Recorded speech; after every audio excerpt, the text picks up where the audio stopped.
Move out the fucking way, crushing those in our path. Everybody's got a million reasons to blow your brains out with Ricky, Warden, and Dave Jarvis every Wednesday night, 9 p.m. We have Ariel joining us again with the calendar tonight. Welcome, welcome. And, of course, we have VeiN here tonight. We're going to have a good hour or more with VeiN. We have blood of his rival in the house already. And we're expected to be joined by members of Warhog and Raid. Everybody participate in the program, in the chats here. We'll be keeping an eye on the chats all night long. We got a shout out to Nicky Stardust already with Relentless. You already know I've been listening to that song all fucking day. It's worthy, right?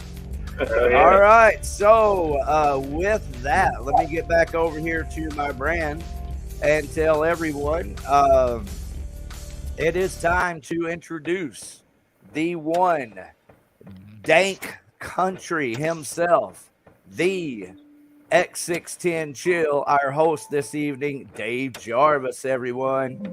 Yeah. Thank you. How is everybody doing on this fine, lovely, wonderful Wednesday evening? Good, man. Very good. I see everybody's broadcasting on their own side of the fence. Tell me, from the top, we got our brothers in VeiN. Where are y'all broadcasting out of currently? Out of Saxy. Out of Saxy, VeiN Studios. We're in the. This is where VeiN does its thing. Very nice. Yeah. Very nice. Middle row, we've got Blood of His Rival, all broadcasting from their own individual sites, compounds, wherever. Where are y'all broadcasting out of currently? I am in the lovely town of Burleson. Oh, yeah. So I'm sure you all know where that is. Yeah. Yeah, I'm here at the town that brought you Six Flags. So I'm in Arlington. That's what we've got. And Pantera. I'm in Red Oak, Texas. Ah, Red Oak. Very nice. Very nice. Ariel, where are you coming from? Oh, good old Forney, Texas out here. Beautiful. North Texas, represent. All right.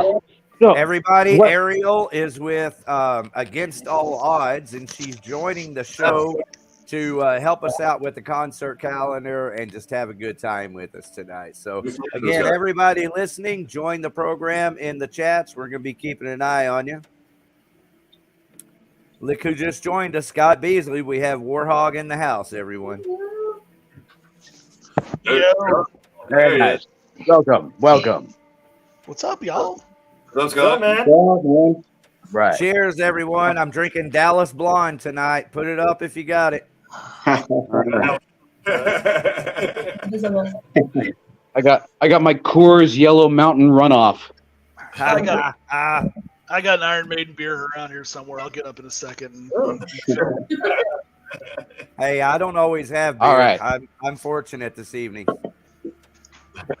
All right. Now, I've got to ask, since we've got a full house tonight, does anybody know anything about what happened with Black Dahlia murder recently? No. Nobody? I heard a little something.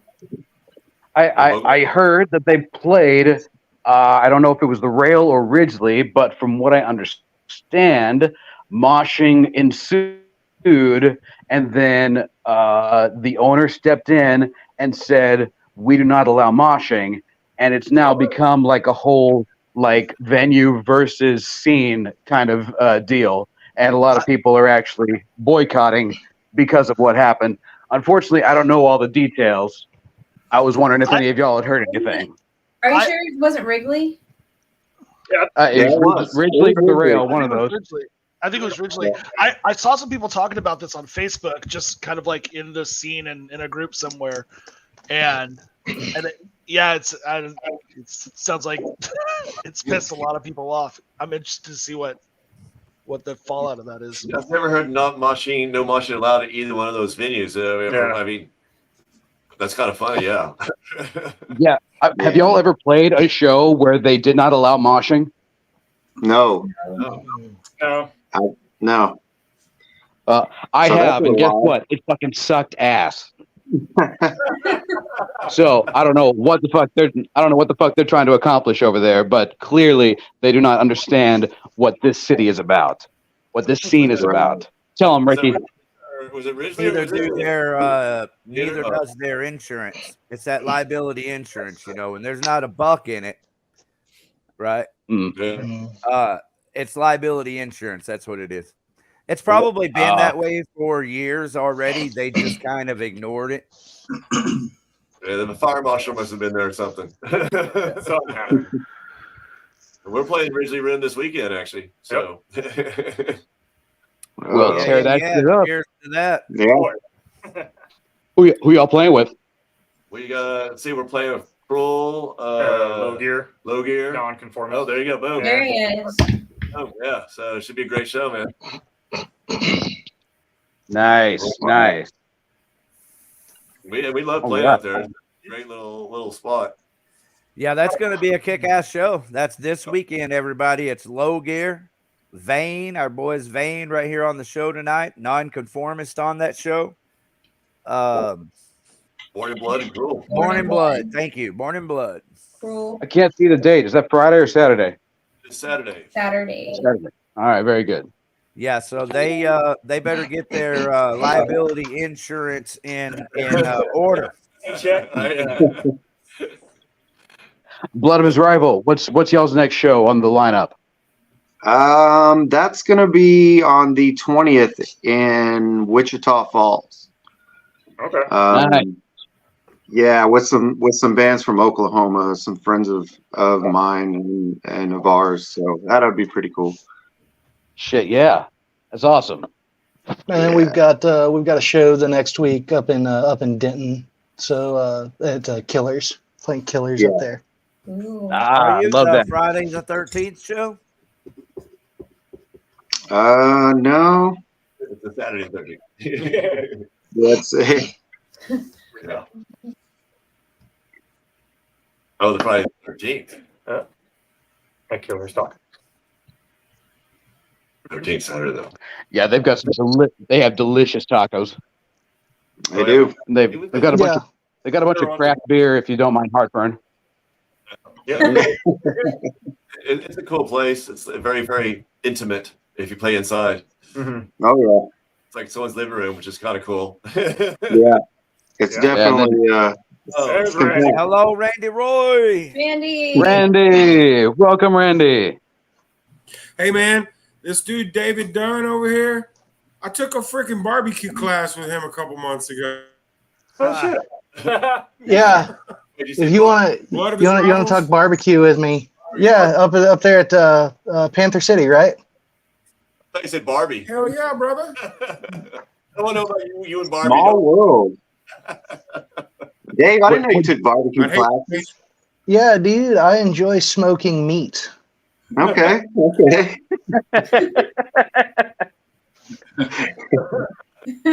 Yeah, tell us more. Go into details. How juicy is this meat? Do you have a meat of preference? Are we talking pulled pork here type or? Well, so I've done that before, but that's kind of more of a southeastern cut of meat. I feel no brisket is like kind of my go-to. Yeah, brisket all the way. Yeah, that's kind of my go-to. It's a labor of love, but it's worth it when it works. All righty. So how about that, Randy Roy?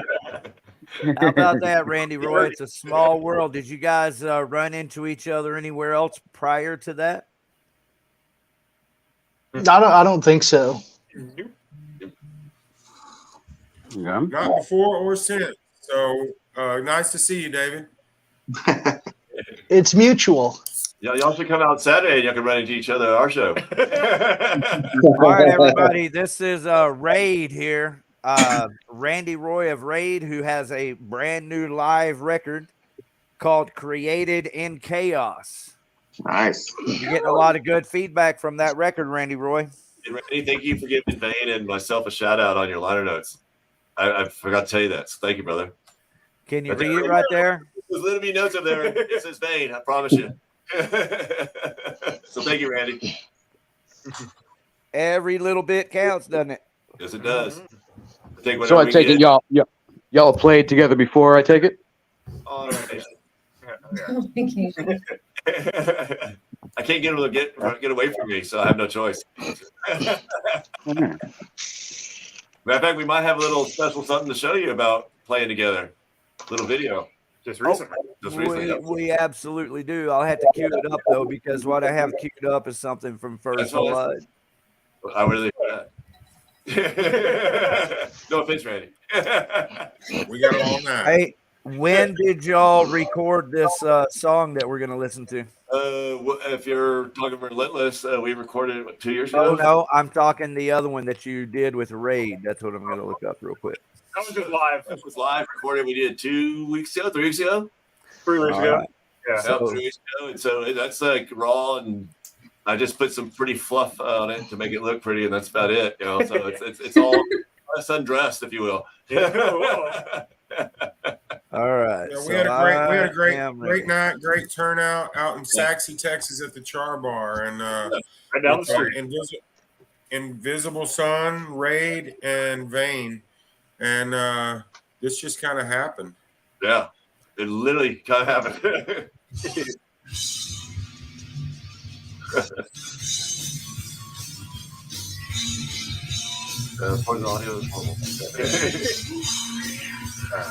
That's a pretty man right there.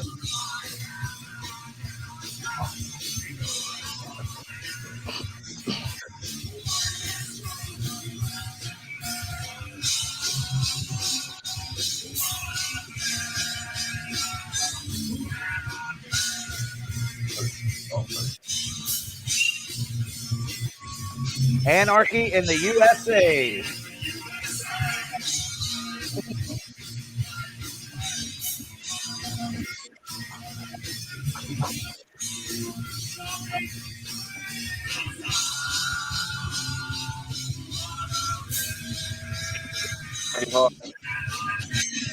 We almost kissed that too.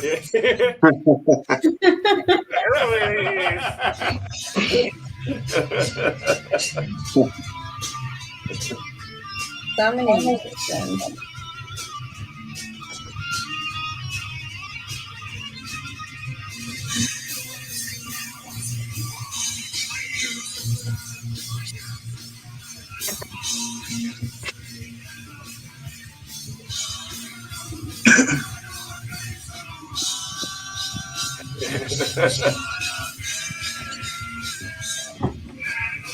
That's a good looking man right there, I'm just saying.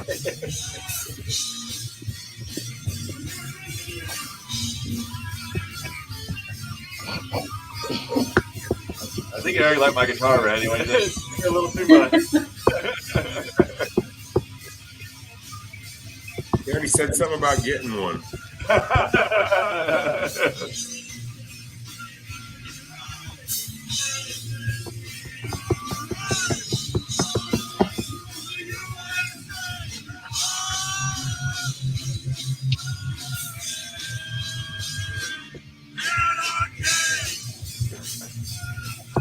Yay! Everybody. Anarchy. Well, we had, obviously we didn't rehearse that. We did it, and it was fun nonetheless. I'm just babbling at the end there, so you can cut me off. Oh, it's beautiful. It's great seeing you guys. It's an excellent song to cover. Yeah. That was all. Had no idea how it was going to turn out. I'm happy the way it did. Thank you. Oh yeah. Yeah, man. Oh, it was fun. We just totally got there and winged it and had fun with it. So it was good times. It was punk. That's Oh, what yeah. It was in the punk. Oh, absolutely. We stayed true as far as we could, as far as not UK but USA. So while VeiN was playing, just a quick story. While VeiN was playing, a fight broke out in the bar. Moved outside. The police, Surprise, the fire surprise. came. Yeah, it was good. And then we did the song after that. So you know, it was that was pretty wild. That was pretty wild. I was there when that guy got choked out on the patio and then just started unconsciously like convulsing and puking. Convulsing and vomiting. I was like, I'm going back inside. This is horrible. We had no idea that was going on. I feel sorry for that guy, but we had no idea. That later, we're like, no. Get out of here. That's what happens. You go to a VeiN show. I'm just saying. I was gonna say, is that typical VeiN behavior? Every time. Yeah, that's what I was. I'm not gonna lie. That's not the first time the police have been called that venue while we're playing there. I'm not gonna lie. Totally it was separate. two idiots. Yeah. Just it happens, you know. Now, is that the most violent thing that's happened at a VeiN concert? Yeah, I think so. Yeah. My merch girl got a kneecap took off one time. Yeah, That was an accident. it was an accident, so she had to have surgery. She's fine now. She's not good. So Many moons ago. Jeez. Dang. Blood of his rival. How violent does it get at y'all shows? Not very. I mean, it looks like we're playing the wrong places, guys. These guys like cops showing up and shit. I mean, no. I wish, man. Hey, we can make it happen. we sure can. I mean, that might kick up some excitement, you know. I mean, we have a song that's a slow song, clean. Kind of think of Metallica, Fade to Blackest, if you will. And we play that if the crowd's getting a little too out of control. I want to bring the fucking tempo down a little bit. I was like, all right, let's play the slow song. Get them all back to being normal adults, hopefully. But I use the reverse of that too. If they ain't got I'll basically let's play the slow song because they're obviously tired. Yeah.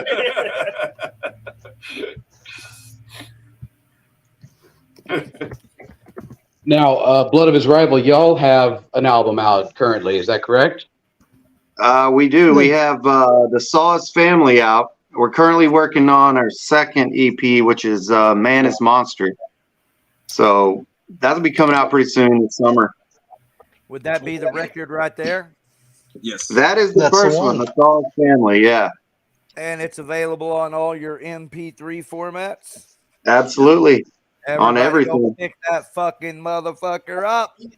Hell yeah, man. Some Texas horror punk. These guys didn't take the time to make this horrorcore punk, and for nothing. And I didn't take the time to design the graphic for nothing. So go buy that shit. Same with VeiN. Y'all got to get out here and see VeiN this weekend, and go buy all their shit. They've got a few records available. Actually, this First Blood has got 4 songs on it: Relentless, Words, All of Me, and Hollow Space. Okay. Spaces. Hollow Spaces. Yes, sir. All right, all right. You got half it right. That's all I go for. I'm shooting for 50% here.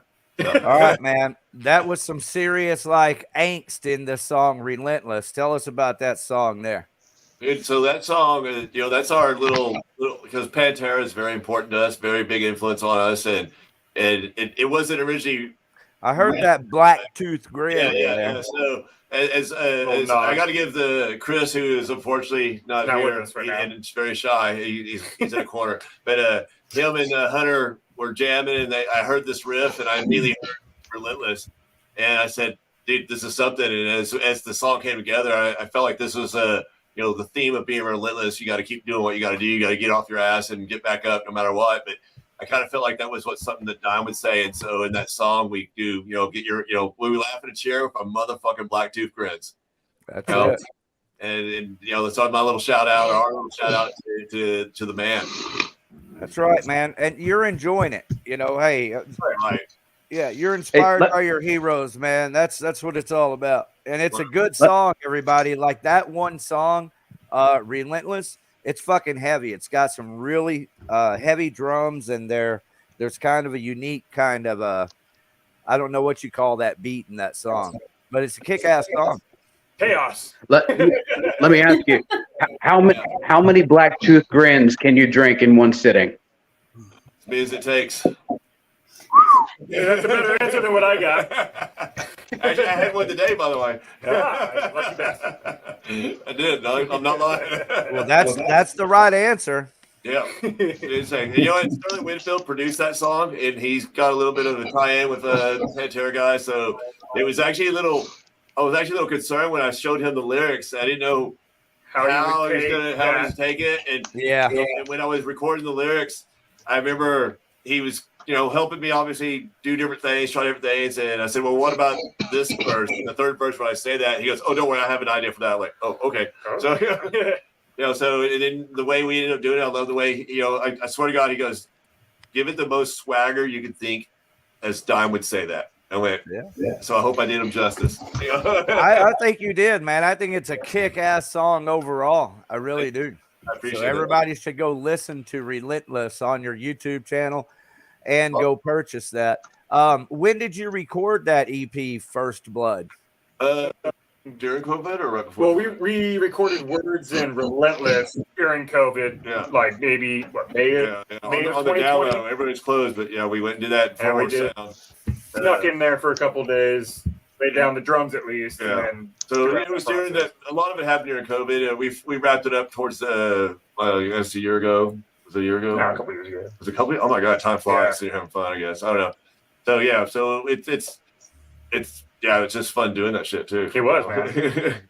And we have more stuff. You can only hear at a show because we'll throw in a couple of covers because we like playing covers on occasion. But we'll play 8, 9, 10 songs and maybe 2 covers. Yeah.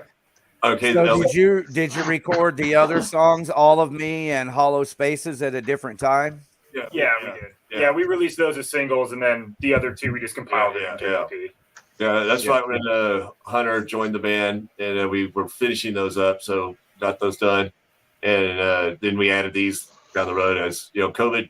I hate that COVID did a lot of bullshit things, but at least it gave us some time to go to the studio and kind of regroup and get some angst out, get some angst out, and lay down these tracks and do things like that. So now we need more time and money, of course, to record more stuff. So we got songs ready to go.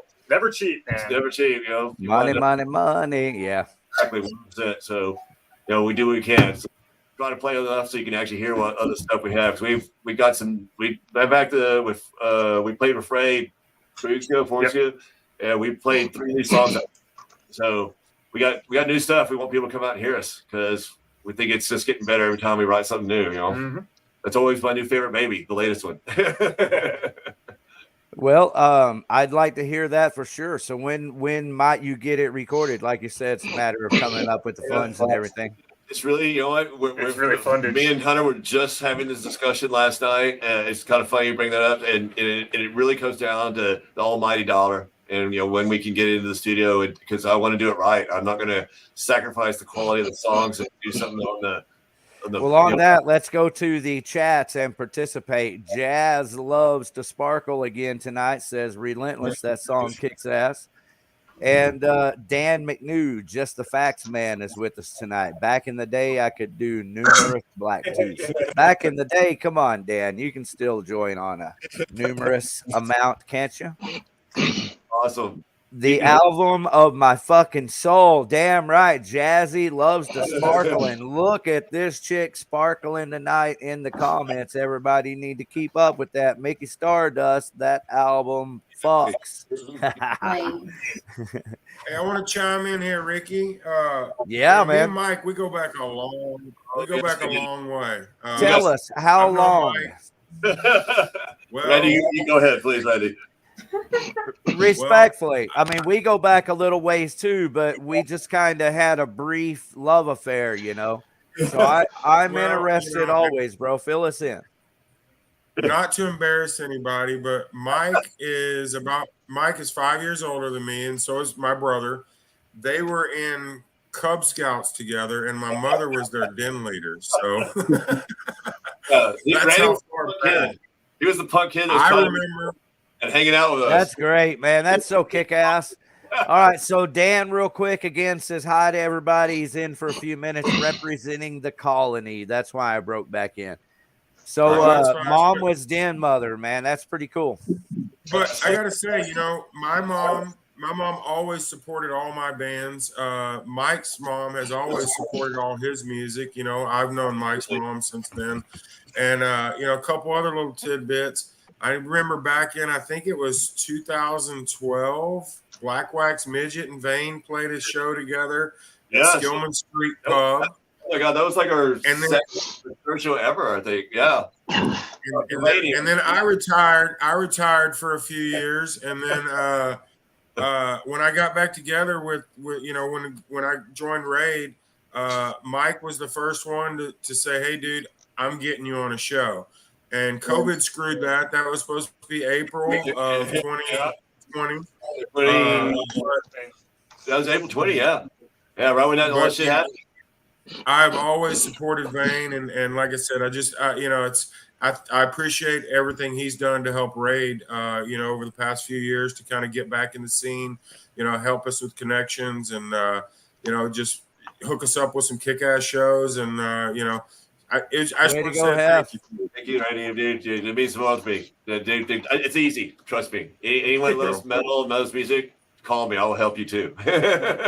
Love you, brother. I mean, that's really what it's about. When you love music, you know, you just love music, and you know, generally you love all the people that are making music, you know. But in this case, Randy Roy's a good motherfucker. Like, I did a magazine called The Skull Press, and I think it was Skull Press 6. It was the last issue. I'd already kind of given up, right? There's no money in it. It's just a good time. But you know, Randy's the one that without his help, it probably wouldn't have happened. And it wasn't just me. There's a lot of people involved. There's like 12 other people involved in making that magazine. So there's a lot of people having a good time there. So Randy facilitated that. You guys facilitate each other. That's what it's all about, man. Just sharing the love. We got something coming up, Warhog coming up soon too in June. Hey, before we move on, though, I want to give a shout out to y'all's parents, man. Here's to the kick-ass parents who support their children making music, because it is a difference maker. Yeah. Speaking of which, my mom commented off on the side. She's on the show right now, watching. Hi, Mom. Hello, Mom. Yeah. Happy early Mother's Day. This is my only gift to you. That's early. Happy Mother's Day. Happy Mother's Day. Isn't that cool? I mean, really, you know, I know the guys from Pantera and stuff, so I knew Carolyn really well. I knew Jerry, okay. And, you know, they were very fortunate, Dime and Vinnie Paul were, to have parents that supported their music career. And so are you guys. So, I mean, it's just a difference maker when you have parents that actually support your music. So, and one time, my mom is a solid 5'1", and I'm 6'4". Wow. And, yeah. So one time I was doing sound check, and my mom, I didn't know why she was there that early, because she thought she needed to get a good seat. And some woman comes up, puts her arms around me, and starts giggling. I'm looking over my shoulder, talking about who the hell's got a hold of me. And I realized the giggling is my mom. I go, Mom, first off, let go of me. You're embarrassing me. Second off, why the hell are you here at 6 o'clock? And she goes, I want to get a good seat. I said, Mom, sit at that table over there. It's yours. Don't worry about it. Go to Furs or wherever you go eat dinner and take a nap and come back in 3 or 4 hours. Beat us to sound check. Yeah, literally. I think we just finished sound check or something like that. Yeah, I'm very fortunate to have that kind of support. So it's awesome.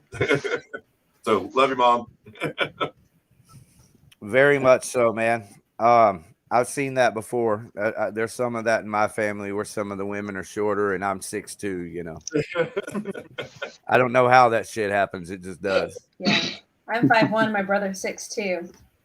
Wow, brother and sister. Yeah, and he's younger. I don't get it. 5'4", I think. So I'm my sister, so I feel you. Yeah, but he probably can't belt out the notes like you can, Ariel.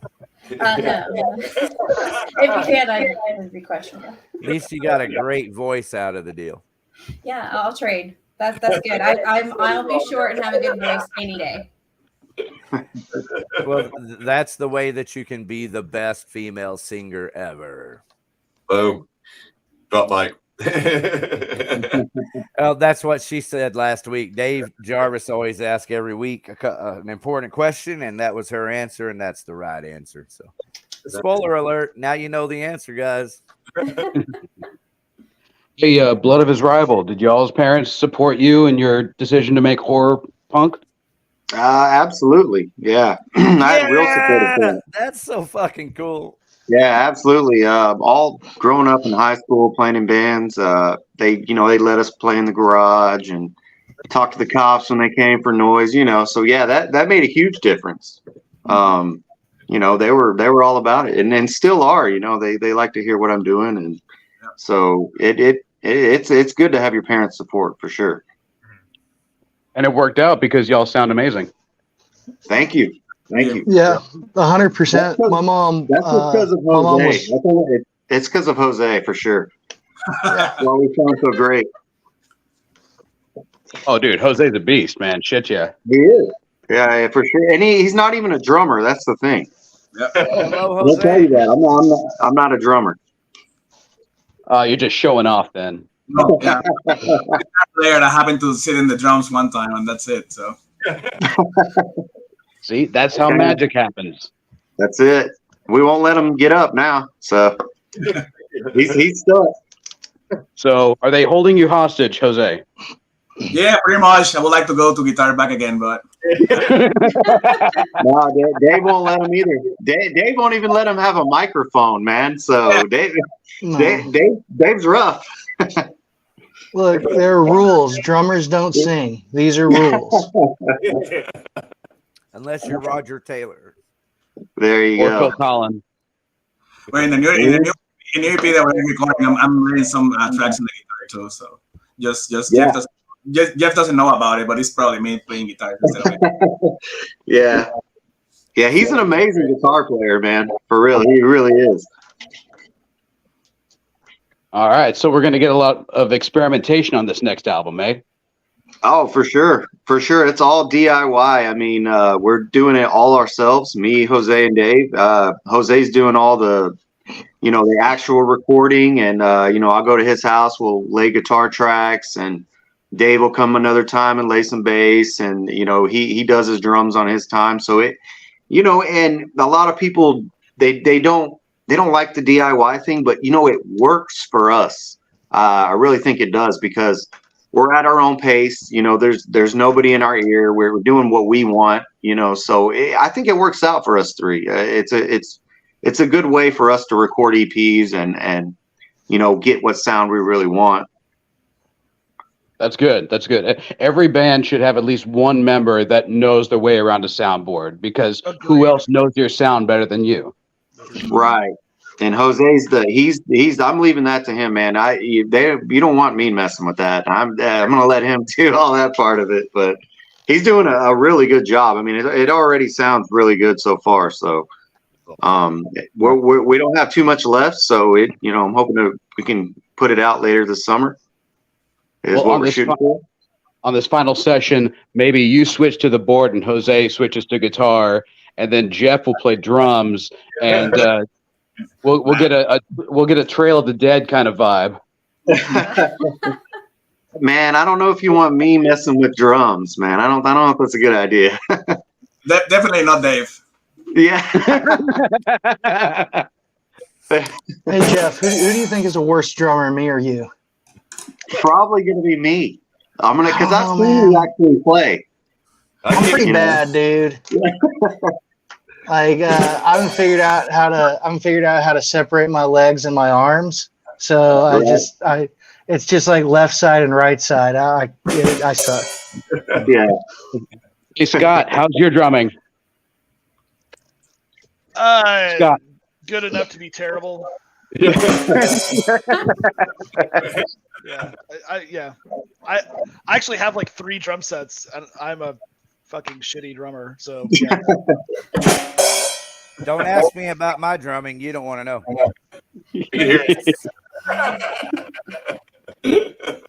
Still better in the room. Right. Yeah. I do have my snare tonight, though, instead of my floor tom. See, you're already better than me. We can hop on our kit right there. It's just timing. I should say. There is. Well, my camera's in front of me. Ladies and gentlemen out there listening and viewing at home, you can Venmo Ricky, and he will continue to play. Wait.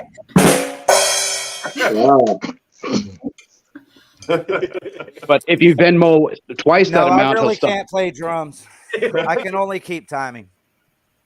That's how. Hey, do you got the little squeeze bicorn like underneath that you can do every once in a while? Something under there could be squeezed.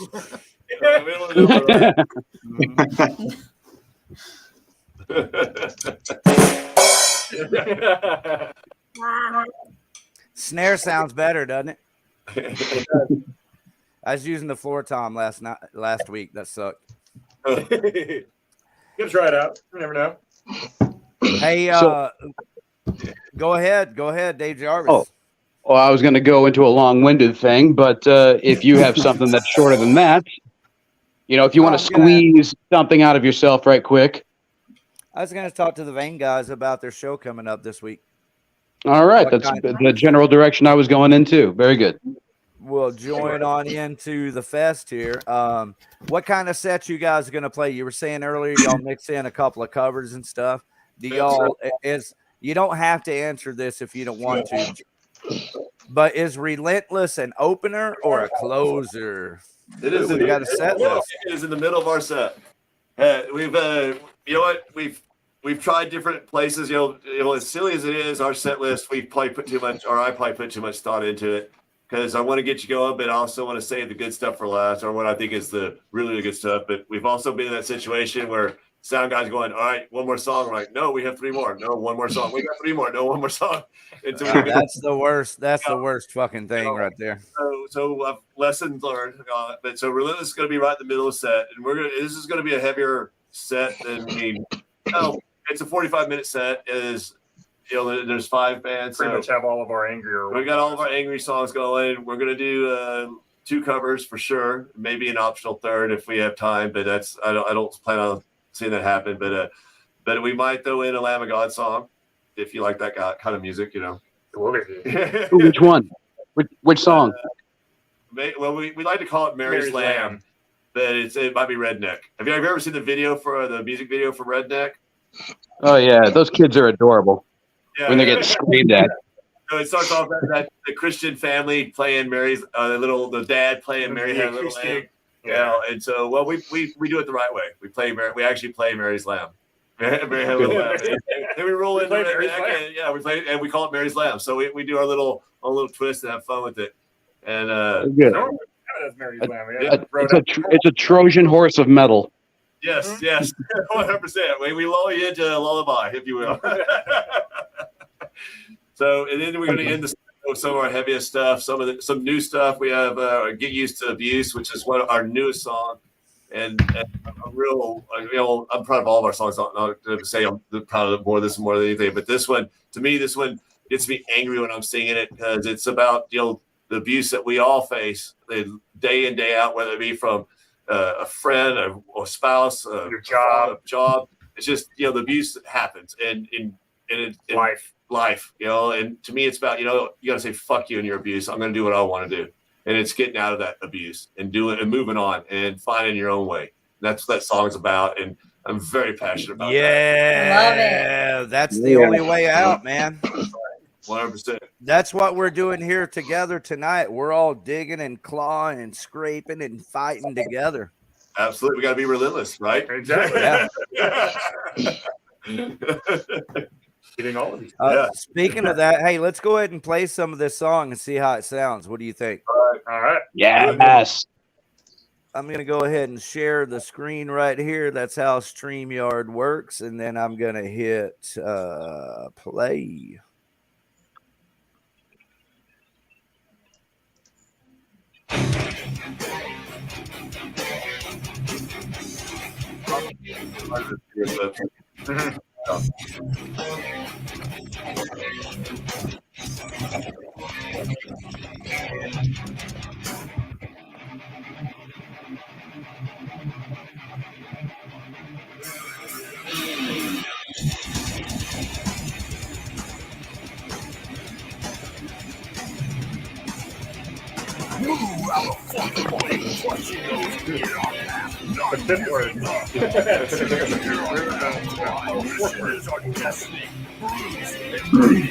Focus and never, ever give up on the fight. Target is in our gun sight.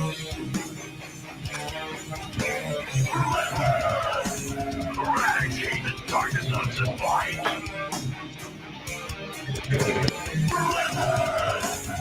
Doesn't matter day or fucking night.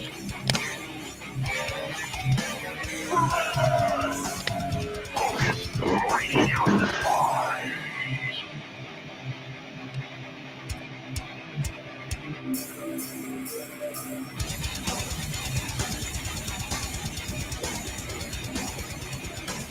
The fight is headed our way. With all our might together. Hold her down. Face on the ground. Lifting others along the way.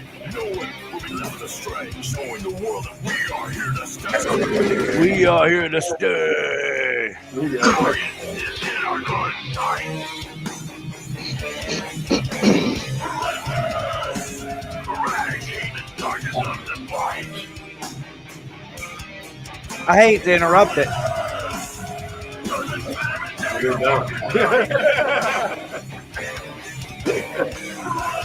Killer drums. Thank you. Oh my God.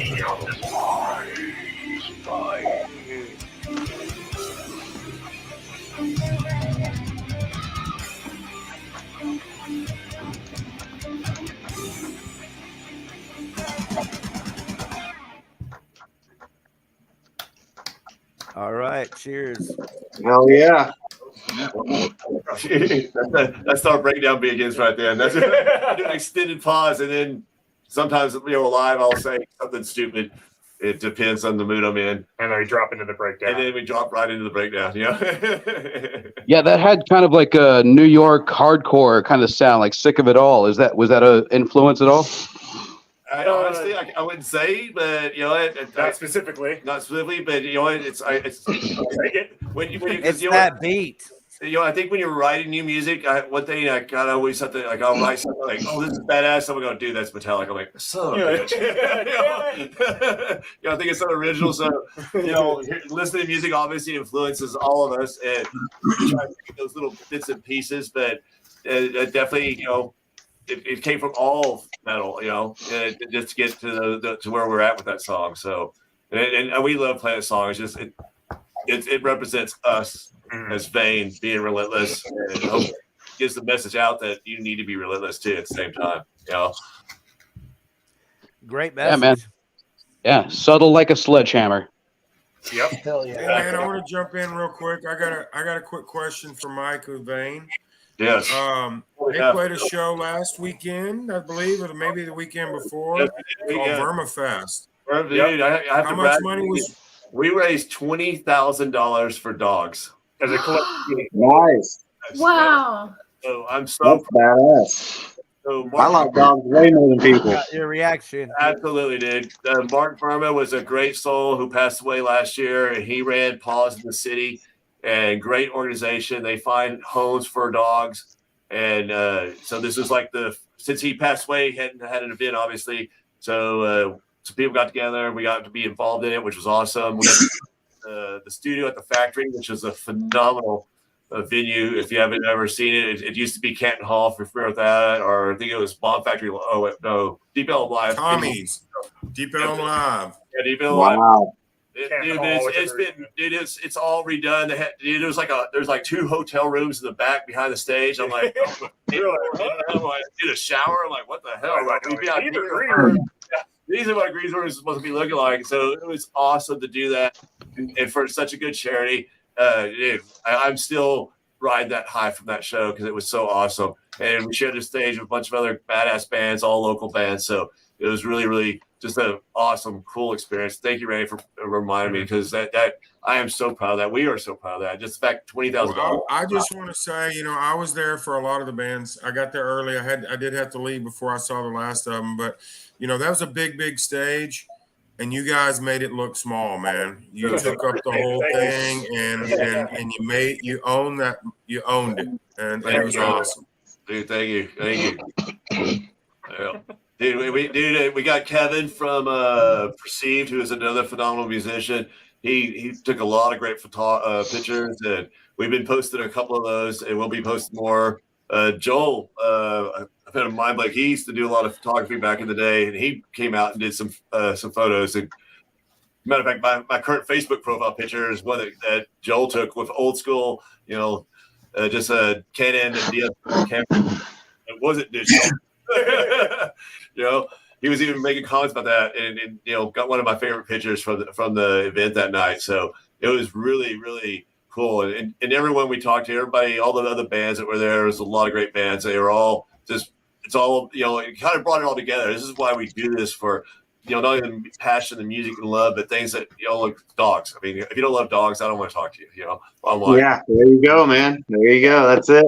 But everyone there, I got to hang out with Mark Barber's family. It was a pleasure to not scare them with our music. They let her. Mark Barber's sister has 2 mid-20-something children. They loved us, and that was awesome. That made me feel very proud. Boom, there you go. Right there. There you go.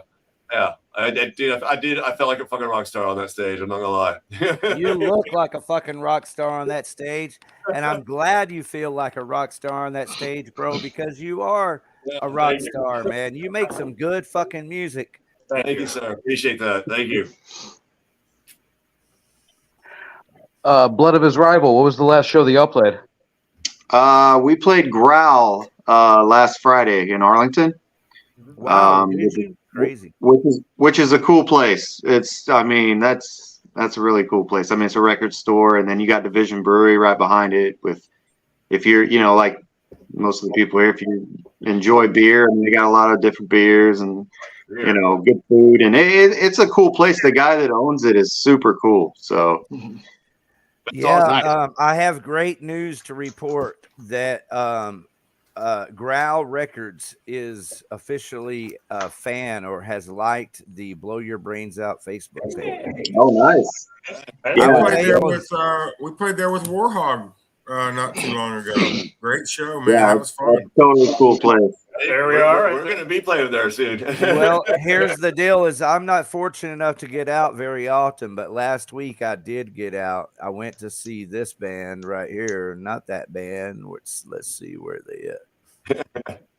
Now, Tyrannical Deception is the band that I went to see, and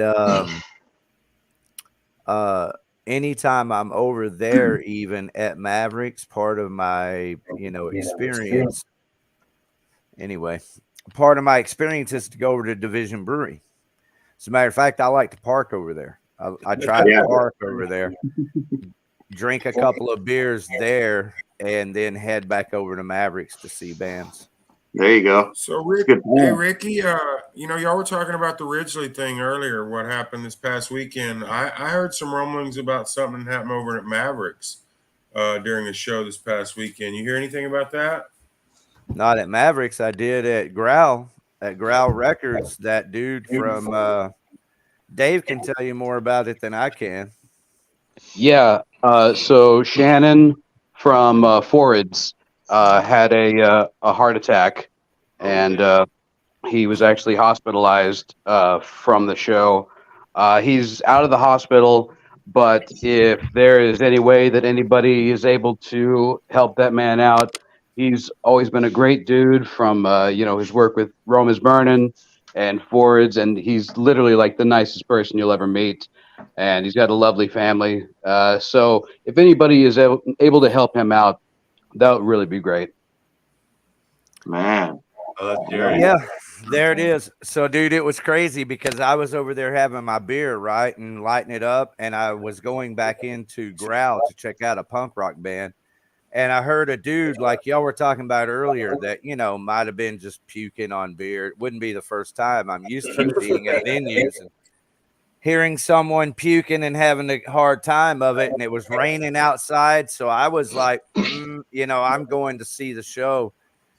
But I could hear it was a little more than just a fella sitting over there puking, and so I had to stop, and it was this fella, Shannon. There was no one around. I was out there in that parking lot. It was him by himself. Oh wow. Yep. And so I had to make sure that he had a clear passage way to breathe, and that he was up over on his side so that he didn't run more of a risk to block his air passage. And then I went into the Division Brewery and asked if someone knew CPR, you know, and so that's what happened, man, because he was hurting hard. It was more than just an average seizure. It was more like he was seized up because he was having the heart attack. Oh, man. Yeah, dude, I walked up on that. So you think your life is rough, bitches? You think you want to blow your brains out, and you walk up on someone who's got it a lot worse than you. It happens every day. So, but the man risked his life to bring music to the people. He did. He damn sure did, because he might have been feeling a little rough that day, having a heart attack that night. Yeah, you would think. Hey, that's what I think all music and musicians do, is play your fucking heart out. 100%. So thank you for doing that, Shannon. Glad to be there for you. Well, 100%. there was something about a boxing match and Mavericks Weird shit, turning man. off, Take something out of turning it. that on. That's what I heard. I don't know. There's some couple bands got pissed off. Yeah, I heard about that, Randy. Like they stopped the show. That's funny. Yeah. Well, that's what they do over there, man. They have, they do boxing matches and shit. So, yeah, it was funny though, because it was a death metal show. The whole scene's funny, bro, because it's a barbecue joint, But it's a sports bar. Let's be honest, it's a sports bar. Yeah, but they were having a death metal show, and I congratulate Jerry for doing that shit, or Elmo Jones Productions for doing that shit. Raids played over there. Yeah, VeiN played over there. I thought they stopped doing metal shows out there, actually. But shortly after we played, they were saying something. It was going to be like a karaoke bar or something. Yeah, I don't know. Man, you never know. It could be a Tejano bar tomorrow, so you just never know, dude. It happened to Amplified. It can happen anywhere. It happened to the Eagle. Yeah. All I know to tell you is I went out there to see Tyrannical Deception, and then I was also able to see a punk band over at Growl. And that's a kick-ass time right there. There they are. Tyrannical Deception. That was the show. So, we'll be with Warhog June 24th. Yeah. Damn sure will be. Here it is. Yeah. We got VeiN and Warhog there at Division Brewery, Growl Records. With Infinity VeiN. And the VeiN goes on for infinity. Yeah, that's right. Yes. That should be a fun show. Yeah, Warhog should be, man. I think it's gonna be kick ass, dudes. Even if it's inside, bro, it'll be kick ass. I think we'll be outside with that one, but I hope so. Infinity VeiN is Mike. He's got a new thing going on. Mike Worley, yeah. It's kind of a symphonic metal thing. Got a kind of a Nightwish type feel to it. I think is what they're going for. So it's a little different. All right. So does that mean, do we have a female vocalist? Yeah. I think so. Yes, I believe they do. Is she good? You have to be able to sing if you're saying Nightwish kind of thing. Either way. All right, good. Infinity VeiN. I believe she's classically trained. I think she does some other stuff besides that band. So yeah. Scott, did you get it? No, I don't think so. If you see me do that again, then the answer is no. Unless it never comes back by, then I did. I got it. Yeah. Okay, we're gonna watch you. No, it's behind you. Hey, with that, is anybody in the mood to hear some Warhog, like some brand new Warhog to blow your brains out? Yeah. Fucking A. Hell yeah. This on the screen right here, this is Scott Beatley. Scott, it's really cool to have you tonight. Thank you for having me again. Good to see you. You're fucking kick-ass, man. Your music is really good. Thank you. Hey, I got a question for you. Sure. You being a fan of good heavy. Have you listened to The Deep yet? And I know you have. So what do you think of it? You know what? I don't know that I have. Honestly, I'm a really, I admit this openly. I'm a real terrible consumer of music. Okay, all right. I am. I wish I was better. I try really hard to go out and like see new bands, but I still like. I have like 4 bands that I listen to, and that's it. Because I'm the way my brain works, I have a real hard time like hearing stuff and enjoying it because I immediately start learning it in my brain. So like I only listen to Iron Maiden, Rush, Green Day, and like Halloween. That's all it's all I can just my brain. What an eclectic. Very eclectic. Yeah. It's just because that's all I can manage. So that's like the greatest Lollapalooza ever. Yeah. I mean, every now and then I'll pick up a new album, like, but I'm trying to think like. It was maybe like 2009. I was introduced to Dredge. That's like the newest band I've listened to. That was like 15 years ago. So Duel out of Austin. I ran across them and I was like, oh, these guys are really neat. So I like them.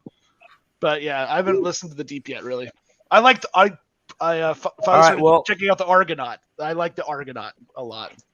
Well, I do not have the Argonaut song, but I do have a word from the Argonaut themselves that they'll be on the show soon. I think we have them booked. It's confirmed for May the 31st. Everyone, we're gonna have the Argonaut on May the 31st. Nice.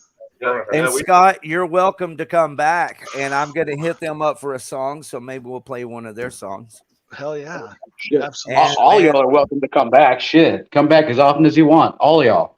We just played everyone listening to the national viewing audience and everyone in the chats. This is Scott Beatley here on the screen. He is the guitar player and the singer of this band. Shout out to Hedonistic Punk Vatos there. Okay, so everybody light up the chats as we listen to this song, and we'll be right back. Just want to say thank you for sharing this with us, bro. All right, this is what you hear.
Nice song. Hell yeah, man. Dude, very unconventional song structure. I love that. It's Really? How called so? Voyager. Because the bass break down the middle, maybe? Because you think, you know, it feels like normal songs like verse, chorus, but you like did verse, chorus, bridge, verse, bridge, solo. It's very cool. I like that. Cool. But diversifying your bonds is always a good way to go. You know, it's all just a patchwork of riffs and patterns. So, cheers. Well, you sewed them together lovely. Thank you. We're cheers in your song, Scott. Oh, cheers. Yeah, so that's just a taste of what you're gonna get live at. That's a good taste, Jaeger. Love it. Growl and Division Brewery. I did talk to Wade the other day, and he said that he would definitely come on and do an interview and stuff. So hopefully I can come out to that show and we'll do a couple of live fun things. Yeah, right on. Yeah, hopefully we'll be playing maybe some new music in June. We're working on the next EP kind of right now, getting everything lined up and ready. We kind of just need to start tracking drums, but if we can get that stuff done, then we'll probably start adding those songs to the set coming up like this summer. So definitely in August, but yeah, maybe in June we might play like a new Warhog song. So that'll be fun. That'd be cool. Is there a very collaborative effort as far as writing, or is it kind of dictatorial? Yes and no. Eric and I are kind of like, we share like, I'd say kind of maybe 50-50, 55-45, but we both have kind of pretty similar tastes. So like I'll write a song and I'll just do most of the music and the vocals and the lyrics and stuff, and then he'll do it. And you know, every now and then we'll send stuff to one another and be like, here's a bunch of riffs. I have nothing in my head for what to do with this. And like, I'll finish it or he'll finish it and we'll just kind of send it back and forth. But we usually just kind of like line item approved. Yes. Boom. Add it to the set list. And so we, yes. So we have in the past, the album that we put out last summer, there was a lot of collaboration. We had to like really kind of sit around and work on like half of that together, because he had written a few of the songs up front kind of going into COVID, and that's kind of how we became a band, with some of those original tunes. And then we wrote the back half of the album like really together, kind of him and me working out song structure and content and stuff. But now that, you know, we're just kind of like, you know, I've been playing with Eric off and on since we were like in junior high. So like, I'm not going to be like, I don't like that. No, you know, he and I are both like, fuck it, whatever. It's like, does it jam? Yes. Okay. We'll add this to the pile, you know? And so, you know, we trust enough each other pretty well to just kind of do something that we both will like. What do you do with drums during that process? So Eric and I both will, typically, I think he probably does this the exact same way. I'll start working on an idea and I'll create a session and I'll just have like a click track and I'll start recording some guitars, and then I'll actually go in and like program some MIDI drums. So we'll, you know, like hi-hats and drum and the kick and all that stuff. And it'll kind of sound like a real drum kick or drum beat. And I just do it simple enough that I can go from intro, transition, verse, chorus, guitar solo, whatever. Yeah. And what I try not to do is put too many ideas so that our drummer can kind of go back in and like imagine the song for himself. You know, it's just basically like, and Eric kind of does a similar thing. And so, because really what he and I are most worried about is the guitar stuff and the bass and the vocals and layering on all the, because I do a lot of like harmonies and stuff in the choruses a lot of times, and so I'm more worried about that stuff, and I just want to give our drummer Ben the runway to kind of go like, here's basically what we're doing, just do what you want, and then we'll kind of figure it out in the studio. So, but like right now we're getting ready to get him back in to record, and the songs are like 90% done. We literally just need him to record his actual drums. So like the guitars are tracked, the vocals are done, the bass is, I think, mostly tracked. Done, so. Yeah. What, Mike? I'd say that's 75% done. Yeah. Well, but he's only doing one. He's only doing one drum track. I'm doing all the others. So it is like a bunch of the music though. Yeah, and then once we get the drums dialed in, then we'll go back and kind of tweak the guitar mix and stuff like that. But we're doing it totally DIY as well. Like I'll just record vocals here and drop box them, and same thing with guitars. I just do all my guitars here and just send them over to Eric, and he'll add them to the session and kind of go from there. That's great. Blood of his rival. Is that how y'all write?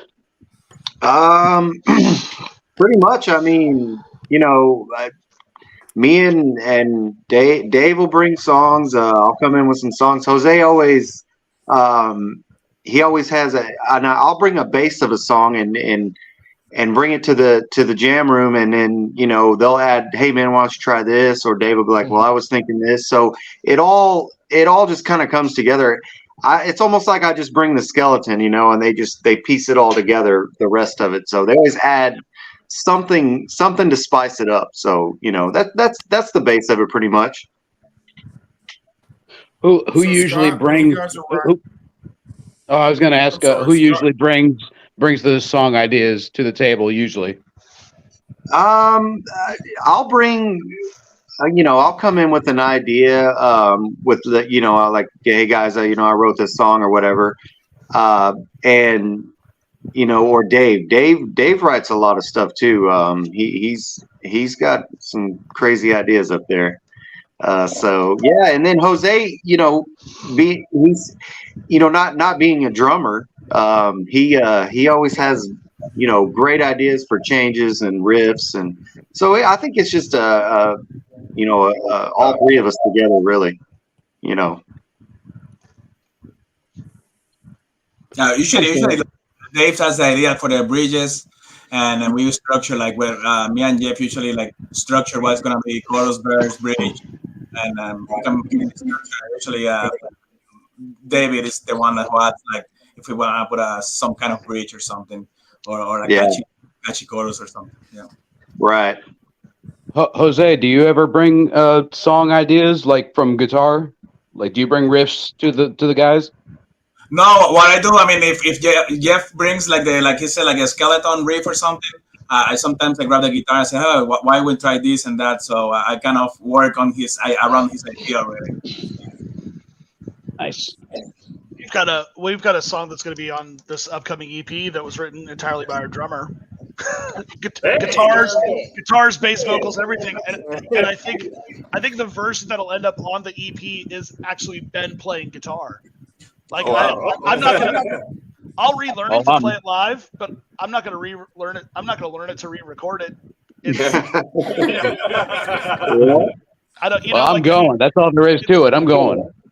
It sounds good with him playing a guitar. He'll sound good with him playing drums under it. It's his tune. So, but it's him. So. I feel like there's no right or wrong way to write a song, and like VeiN, we kind of do we jam, and just sometimes, and then I go back and listen to the recording, and you'll know when something's cool, like, oh, what was that?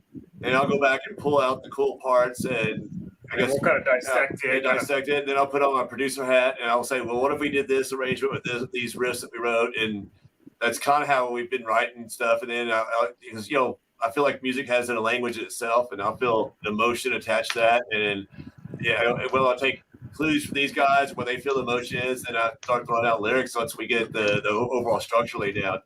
we, to me, it's just jamming, and when having that magic happens, you're like, oh, do that again, But I always put it on a loop just to kind of drill it. Just drill it, and then you figure out all the connecting parts and what it's what the song needs. That's what you got to listen to, or like we try to bridge here. We need to have a breakdown. Does it need that? I don't want to force anything into the song that doesn't need to be there. I want the song to tell me what it feels. It's what we play. Yeah, 100%. That sounds so tedious and organic. God.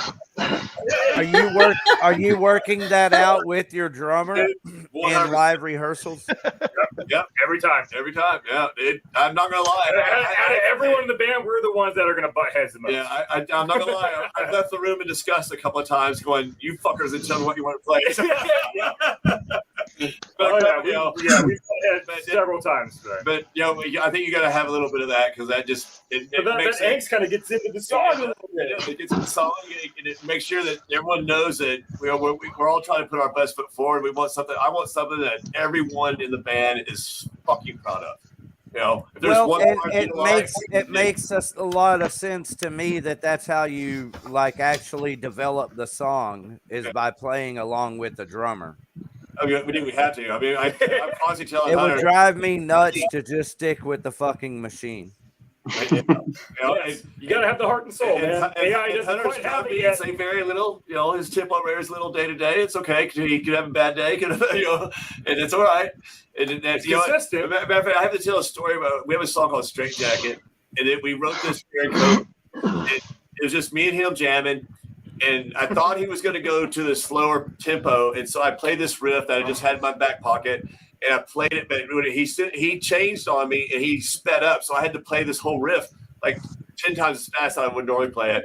And I finished playing. I mean, we played a few times through, and he's like, "Dude, what the fuck is that?" I was like, "Dude, I've been playing that riff for fucking 10 months." And I'm like, "Well, it wasn't fast enough." It wasn't fast enough. It sounds different now. Him changing the tempo, and me making a misjudgment call, thinking he was going to go slower, and I was going to throw that riff out, and I was wrong. And he went faster, so I had to keep up with him. But it became it's one of my favorite songs, and it was written during the COVID. During all the bullshit. During all the bullshit. And it's all about the bullshit. Our job's to keep him on his toes. So that collaboration of two people or more, working together to work shit out, and how magic happens that way. Absolutely, dude. That's what I believe. You gotta let the magic happen. You can't force it. You have your dry modes, and don't get me wrong. I know for a fact Chris, the guitarist, has riffs. I have riffs. He's got drum beats, and sometimes it's just throw one of them out and then just see if it sticks. And a lot of times it just happens when Chris just throws something out. Honestly, just out on his own, and we just kind of build it into something. Yeah, because I was like, "Oh, that's kind of cool. That's recorded, right?" And we're like, "No, dang it." We every time we go in the studio, hit the record button, and then I turn it off at the end of the night, because you never know. And then that's when it happens. Yeah, because it's when you don't have that record button hit, riff, and everyone's like, "Oh, dude, play that again," and no one can play it again, and it's not recorded. That happens all the time. I hate to admit how many times that has happened. Hey, Ariel, is that how Against All Odds writes their music? Oh man, so we write.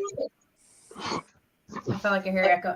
So my guitarist and I, we trade off all the time. So either he'll send me something, he's like, "Hey, do you think you can work with this?" And he'll usually add his own little drum parts to it and guitar and maybe a little bit of bass. And he's like, "This is what I hear, and if I can create a melody line and vocals out of it," we kind of direct each other, or vice versa. I'll send him something that I've come up with a melody and some lyrics too, and I'll send it his way and be like, "Hey, do you think you can create something out of this?" Cold, the only song that we have recorded right now, I actually wrote that song from start to finish, recorded vocals, and then sent it right over to Ben. I wrote it in 10 minutes, and I go, "Hey dude, can you write to this song?" And he goes, "Hell yeah," and sends me something back in equal time. It was great. So it's give and take. Do you play guitar? A little. Nice. Don't ask me to play guitar for you. I can sing. That is it. We'll save that for next. We'll save that for next week. Yeah, playing and singing at the same time is not my forte. It's like we can all play along. We can all play along. Hey, Randy. Randy, how does Raid write their music? You know, we get together, we jam. You know, and Bring everybody, you know. Hi, Randy. You know, Ariel, I real quick, talk about 7 degrees of separation with just about everybody on this freaking board right here. Yes. Me and Ariel met through a friend named August, which is one of her good friends, which is the daughter of one of my good friends, and who I hadn't seen in years. I got in touch with August, and she said, "My friend Ariel's got a band. Y'all should hook up." And we were supposed to play a show together, and I think y'all were looking for a drummer. You lost a drummer, but yeah, we have once again back, another. but yes. Another 7 degrees of separation. What? Did you hear what she just said? Okay, What'd another she say? seven. Another 7. Something about a drummer. We'll get back to it. Right. But no, we get together, we jam. We get together, we jam. Eric brings a lot of riffs into it. But you know, if idea, you know, a lot of times we'll reference another band, you know. We're looking maybe for in the style of this, or, you know, hey, I heard this, you know, something and check this out. And it's kind of a collaborative. It's Randy, not one do you person play guitar a little bit? Not do you play guitar enough to show your guys? No. So you play as good as Hunter then on guitar. Give me your guitar. Here's how I show my guys the riffs. Yeah, it's a good thing you stay out of their way. I guess it's a good thing you stay out of their way so they can write a good song. Move out the fucking way. It seems to work. That's there's no right or wrong way to write a song. Always when people ask about it, it's like, dude, it's what works for you. As long as it comes from the soul, man. As long as it comes from the heart, and you're feeling it, then you're right. That's all I say. As long as it's authentic, man. Yeah. And you know it. Now, let me ask all the vocalists that are in the room, do you prefer that a song is fully created and you add vocals to it? Or would you rather write the words and then try to fit the music around that? I'll be more happy to answer as a vocalist VeiN. I like to hear the music flushed out, at least the basic structure laid out, because then I can fit my vocal melody within what the structure that's been laid out. And because I call them poems because they're not songs. They're not, at least not yet. But I have ideas, and I just got to hear the right guitar riff or drum beat that says, "Oh, that's that emotion, that's that vibe," whatever you want to call it. And there's something already pre-written. In the case of like Relentless, I just heard the word relentless, and I wrote the song all around the riff, that word, but the riff that Chris came up with. And it'll fit. I had other songs in my mind that maybe could have fit, but I went, no, this one needs a new set of words, and I made it work with it. Mm-hmm. You know, so it really depends. And evolved with the song. It definitely has evolved the song, but once I we were going to collaborate with someone on Get Used to Abuse, and the more and more I heard the song, I just kept hearing lyrics that would go with it, and I finally went, you know, I hate to say this, we're not going to collaborate on this song, maybe another one, because I got too much that I got to say here. And I don't want. We're too far into that. We're too far into that one. And so for me, it's like I have stories I want to tell, and I don't. But they're just stories or poems or whatever you want, haikus or whatever you want to call it. Ideas. And I can tell them the idea, but I'm not so certain a guitar riff could come from that. I don't know. Maybe I should try that and just have a poetry reading with the guys and see if one strikes a nerve and they write a riff to. I've never thought about doing that, so I'm going to do it and let you know.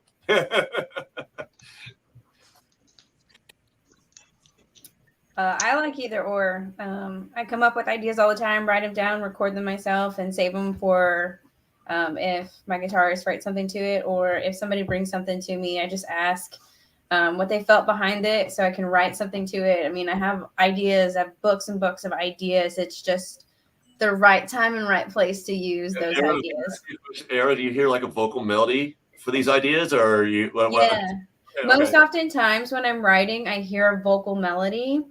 There's a song that we wrote. It's one of our first songs. It's "Lonely in Love," and when I wrote the vocal melody, it sounded more of a country song. So when I sent it to Ben, I was like, "Hey, dude, this song has potential, but it sounds really country. Is there anything that you can do to it?" And it just became a really let's drop D and he got really creative. That's interesting. Sometimes I hear a vocal melody. I just have a story I want to tell. I got to figure out how to make it fit what these guys have written or what I even. Sometimes we make it hard too. Yeah. Sometimes it's a little hard. Friends, I'm just curious. What about you, Scott? I do it a couple different ways. Usually, if I come up with words first, the idea will form pretty quickly in my head. And then, like, I went to school and studied music in college, so like I will hear it and just go, okay, it's the E minor chord, C, blah blah blah. So I could just like write down the lyrics and then just like write the chords, right? But I will usually like hatch a song kind of almost fully baked where I hear it all in my head, and then it's just a matter of capturing it. There are several songs that we've done that I've done in other bands that are just like they just came out fully formed. But the other way we'll do it is I'll just write riffs, and like that's what Eric and I do kind of a lot. That's where it's something we both share. Well, we'll just write like a 4-minute piece of music and just put it in a pattern. Yeah. And then just listen to it as we drive, and then we do the drive test, man. Yeah, we do that. Yes. And there are songs like on the Warhog album, the first one that like I remember driving by Target on Parker in Plano, and like I heard the chorus in my head, like finally after listening to it for like 6 months, and I was like, oh God. And like that idea, just the way that the words came into my head, I just went home and wrote the rest of the song like in 10 Have you anything about Target? Have you anything about Target? Huh? What was that, Mike? Anything to do about Target? Had nothing to do with Target. But yeah, sometimes I'll just listen to the song over and over again until like I will something out of the universe to make sense out of the insanity. But honestly, like a lot of times I'll just have the vocal line come up in my head or a couple lines of lyrics, and then it's like I'm off to the races. I mean, it'll take me a while to finish. You just go find it on guitar, piano, or something? Yeah, I'll just pick up a guitar and just do it. Work it out. Yeah. Yep, that's how I do it. It's crazy. Frustrating for the other guys in my band because I'm like, here's the song. They're like, what do you mean? It's like, well, I just made it up 8 seconds ago. Like, doesn't that work for everybody else? Yeah. What are your thoughts, Jeff? Jeff, what are your thoughts on this structure? I would probably agree with Scott. I mean, it's the same thing. I mean, I'll have a riff, show it to Jose and at practice, and put drums to it, and then usually the question comes up, "You got lyrics for that?" And I'm like, "Don't worry, I got them." And a lot of times, really, I'll free flow them while we're practicing, and then it'll get stuck in my head, and the next thing you know, I'll be at work, and then I'm going through it in my head, and I'll pull out my phone with the notepad and I'll type it in real quick, something or ideas or whatever, and then and it all finally comes together, like a couple of practices later, and I'll write it down. And so I mean, I think it's a lot the same way that Scott said, just once you're off to the races, you go, and then it all flows out, so I think we all got somewhat of a same kind of writing, and even like Dave too, he comes up with songs, and then next thing you know, he's got lyrics. I think he does the same thing. I don't know exactly, but I would say you do, right, Dave? You kind of free flow them a little bit, right? Yeah, that's 100%. I forget 90% of what I write, and whatever sticks is probably okay. Yeah. You put on the refrigerator for Gold Star. Yeah. That's what we do with Sean.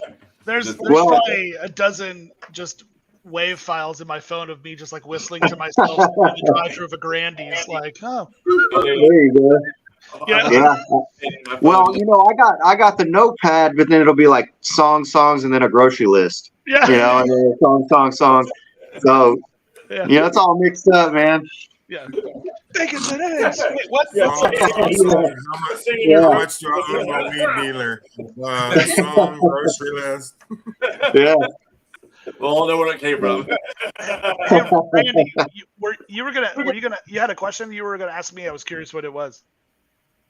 It was just about, do you guys ever get together and just jam it out and like, hey man, that riff, that's, because you guys are like super efficient. I know that we came in and one night we had been there for like 3 hours, just woodshedding and drinking and smoking, and you guys came in and I was like, where'd they go? You're like, they're 30 minutes. Well, they've already done it. They're gone. They got kids. They got to go. Well, and we don't talk about it a lot because we don't want to live in the past. But like Eric and Justin and I were all in a band together for like 15 years. So like when we were in our 20s and 30s. So we a minor band though, right? Minor band. I know it's in there. No, yes, it was. But yeah, so like, huh? Did you? Are you saying by comparison to today because they're ready to go on a tour with Ozzy Osbourne? Yeah.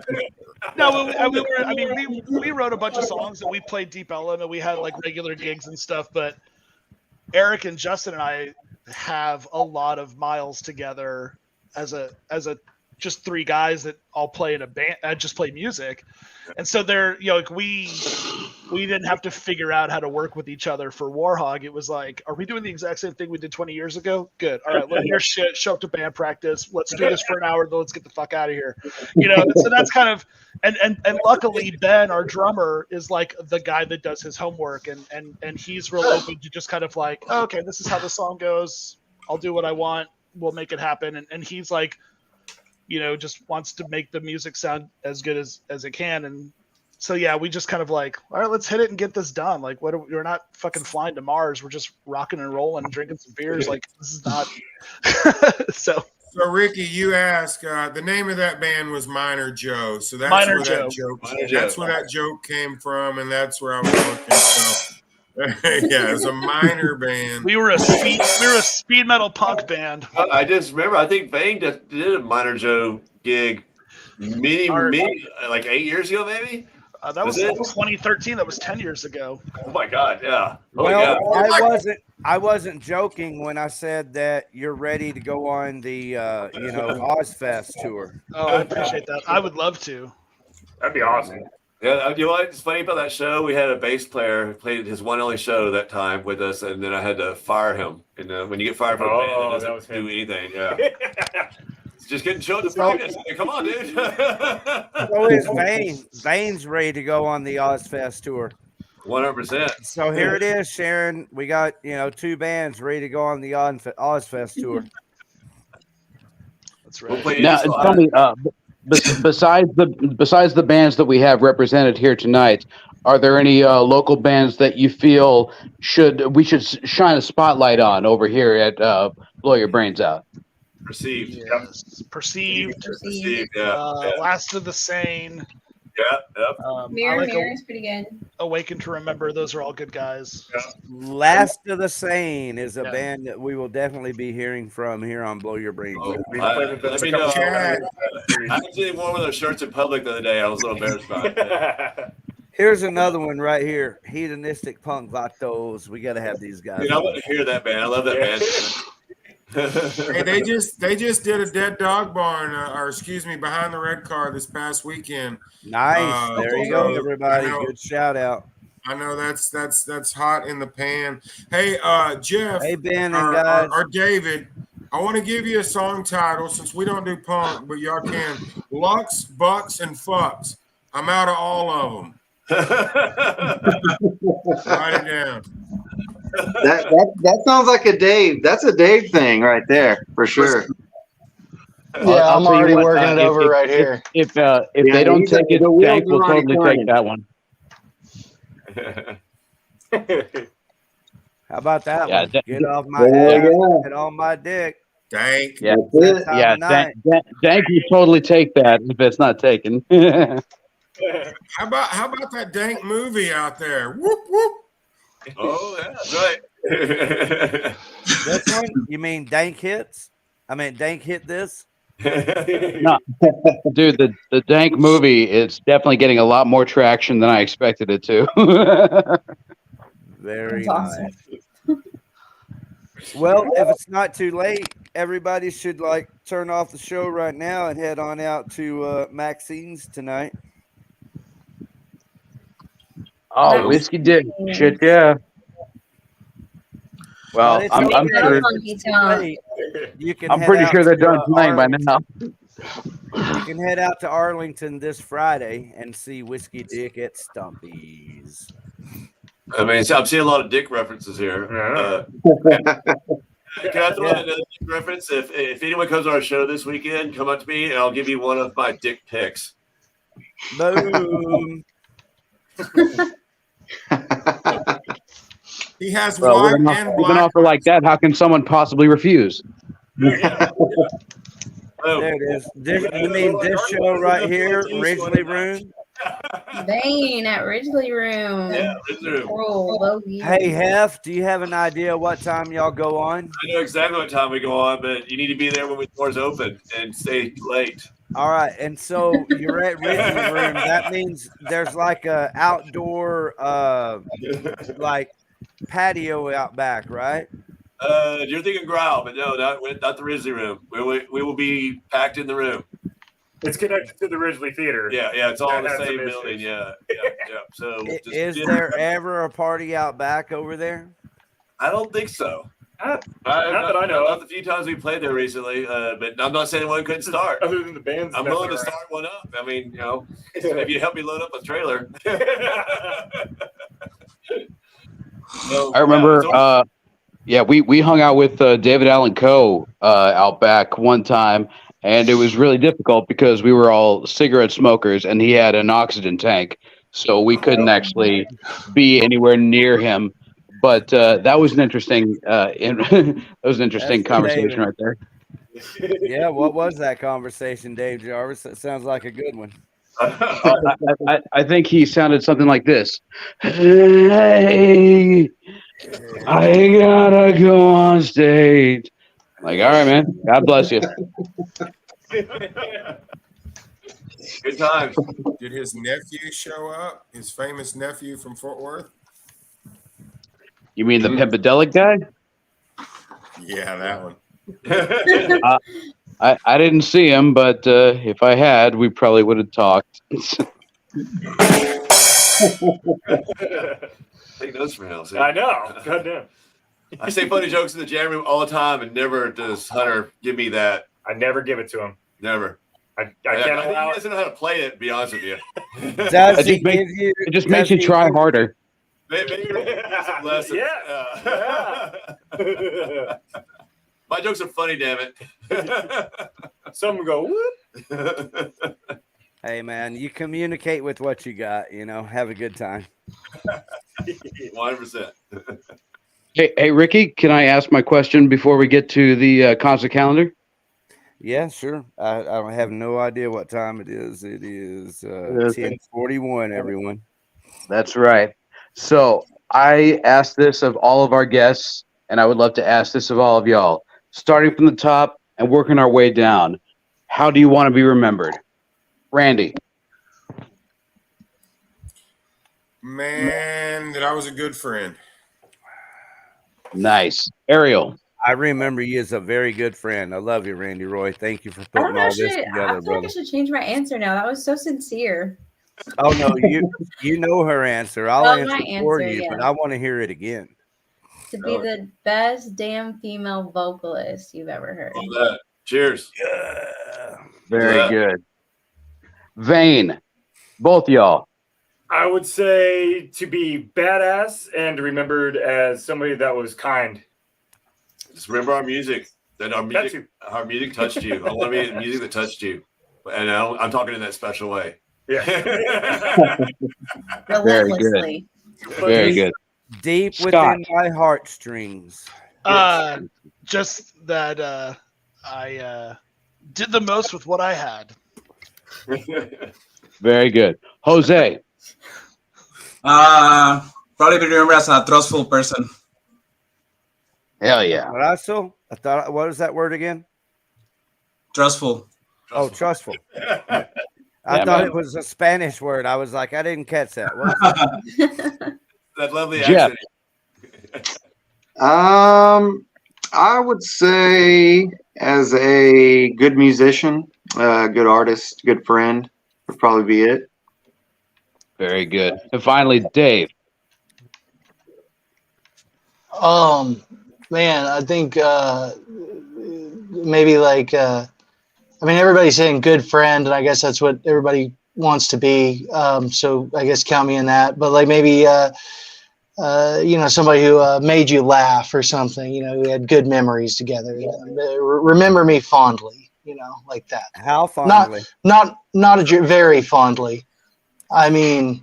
Well, Hey, we we can pulled only pork fondle together, you baby. so much Hey, tonight. Dave, I'm gonna remove that Lamborghini poster that's behind you because I had that on my bedroom wall. Oh, thanks, man. Well, so And did you I bought a one. long time ago. Yeah, well, it's in my office now, but yeah, that's been with me for a minute. Dave, Man, well, God bless all of you, man. Thank y'all. thank you. What Absolutely. about you, You too, Mr. man. Thank you. Jarvis? Oh, What's up?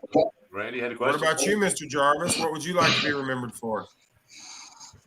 I hope that people will look back and go, hey, you know, that guy, Dave, he was all right. It's all right. It's all right. It's all right. All right. You're doing a good job, my friend. Oh, thank you, brother. Absolutely, man. Hey, Ricky. Hey, Ricky. How do you What's want to be up? remembered, What's up? man? How do you want to be remembered, my brother? As the guy who interrupts the show. I'm guy just who did a rim appreciative to be the person that brings us together every Wednesday night to have a good time, to blow your brains out with me, Rick E. Warden, and you, Dave Jarvis. Ariel helping us out with the concert calendar coming up next. Awesome. Do it. Good answer. Hey, I'm here to entertain, you know. Understand. How about you, David M. Dunn? How are you, man? Your band gives you the props for like bringing this shit together. Yeah, I mean that like they're being really nice to me, but yeah, I mean I think like you know everybody has their strengths and what they're good at, and I think like song arranging and just hearing, oh well, you know, let's try this, and you know, how about that? Like not everything hits, but yeah, I mean I'm okay at that, I guess. So Hey, man, somebody's got to be the Cliff Burton of Metallica. yeah. Right? I mean, whatever it takes, you know. It's fantastic to be a part of a band of people that make good music. You know, that's number one. 100%. Yeah. Fantastic to meet you guys that we haven't met tonight. But when they actually give you props publicly on a show like this, you know, Yeah, it's all good.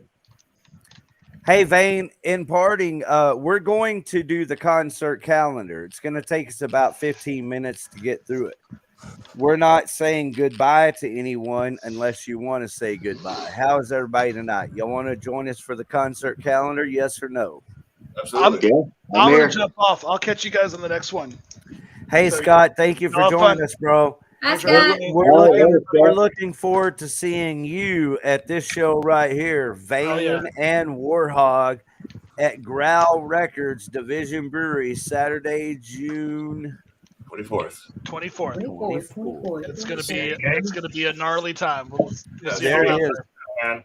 Hey, y'all, I've still got another full beer, so I'm going to end this show, and I might start another show, and that'll prevent me from dragging this show out for a long time tonight, just to play everybody's songs. Oh, that'd be awesome. Oh, we appreciate it. How's that sound? So if y'all want to join me after we say goodnight, because I'm going to say goodnight and goodbye soon. We're just going to do this concert calendar. Awesome. But after that, we'll jam the tunes. How's that sound? Love it. Let's go. All right. So we've got that right there. We've got that. We've got VeiN at Ridgely Room This Saturday. May 13th. Cruel Low Gear, Born in Blood, and Nonconformist. It's gonna be a badass show. Be fun. Absolute, everybody. So get out there for that. So we've got Whiskey Dick also this Friday at Stumpy's Blues Bar in Arlington. Get your heavy I'm not saying a door charge, so that's good. Free parking. Boom. Just keep your drink covered in that place. No. Oh, tonight at Growl Records.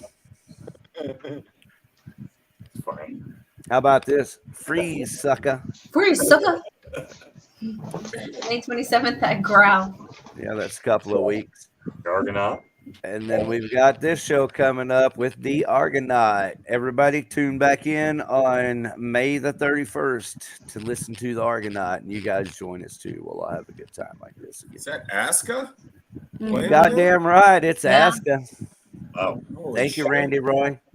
Ask about them. Yeah, so the band is Aska. The singer is George Call. He's a jamming motherfucker. And then So, the deep. Don't forget about the deep. The deep is amazing. That's right. Like I said, we're going to end this show, and then I'm going to start another show just to play all the songs that I have, and that'll be the deep also. But hey, Randy, we're going to end the show with your song, Salt in the Wound. Ooh. Nice. All right. So the deep, we'll have that coming up also, and some dank, a whole lot of dank. I'll play all the shit. Every song I have, I'm going to play. All my drinking buddies. But coming up, what's the date on this show? June 3rd, everybody. Deep Make your Elm plans. presents Deep. How do we buy tickets for that show? You show up because this is underground, baby. Underground, bitches. Yeah, where's it at? It's off of Elm, Randy. It's down there off of the Elm. jam room. Yeah, it's down there right by Double Wide. The jam rooms. Is there an address on there? Can anybody see an address? 4024 Elm Street, Suite C, Dallas, All right. Texas. Everybody pull out your phones right now and dial in that address. What's it again? 4024 Elm Street, Suite That's C. Texas Jam Rehearsal right there. All right, so I want to give a shout out to this place because I couldn't remember them last week. The Echo Lounge. The Echo Lounge. Where is the Echo Lounge? Right over there off of 35 in the, like, whatever you call that district. Right by Decker, the old Decker. Really a lot of good shows coming up. May 10th through May 16th. May 10th, you have Avatar with Veil of Maya. This is really tiny writing. Oh, hell no. I love that. Okay. Avatar, Ugly Kid Joe, and Atreyu. There you Atreyu. I'll be at the Ugly Kid Joe Friday night. See you there. There it is. Randy Roy, everybody. Oh, May 10th. Follow you. Hey, Randy, how should we follow you? Are you going to be uploading videos to your Facebook page or to your YouTube channel or what? No idea. Raid DFW on Facebook. Guys. All right, so that's it. That was pretty cool. Hey, Dave Jarvis, welcome back. What happened, man? Y'all logged me out. This is the second time. The second time of this show, I got logged out for some reason. That is weird because I'm just sitting here. So It was me. there you go. I'm kidding. It's a power I don't even move. know. That's a power move. Either way, that's a power Hello, move. Dave. I'm done with you. All right. This Friday, May 12th at O'Reilly's, we have Treehouse Cabaret, The Deep End, not to be mistaken for The Deep, and The Grand Dance. And you never know what kind of clowns are hanging out over there. Yeah, I will say Treehouse Cabaret, fantastic garage band. Oh, dope. There you go. Me and Scott will not be there. Scott Beatley and Hef there. That picture was not supposed to get out. The The Rail Club. Friday, May 12th. That's this Friday, everybody. So a lot of good shows going on. All right, we have Cedars. Is that Fever Cult? Yeah. I like that name. Remain, the Hazy Chambers of Jupiter. Is that all one name? Or of Jupiter? Separate. I think that's two separate things. Of Jupiter. I like that name. All right. Big ass tiny dick tour. Thank you. Bro Job. What a dope name. Is that Goon Lord? I want to know right now who helped her with that. That was beautiful. That was Hunter from. That was perfect, wasn't it? You might have your new co-worker. Work making this dream work, baby. Hey, I just had to put it there because of the graphic. It looked like the perfect matching graphic, right? That, but also Narwhal is a fucking badass band. Okay, I've heard of them, but I haven't seen them live. I think they're from outside of Austin, but yeah, they were really a badass band when we played with them. Okay, so that's this weekend. All Also this weekend. Josie Scott with special guest. Is it Messer? Mm-hmm. Yeah. Messer. I like that. And Katie Lynn. Katie Lynn. Blow your brains out, very own. Yep. And Pulse, also very badass band from Dallas. And so next to that is the Vulgar Fest 5 with Vivid and Vulgar. That's July 15th, right? Great band. July 15th. That's going to be a good show. Oh, yeah. Kill House. Hand over fist.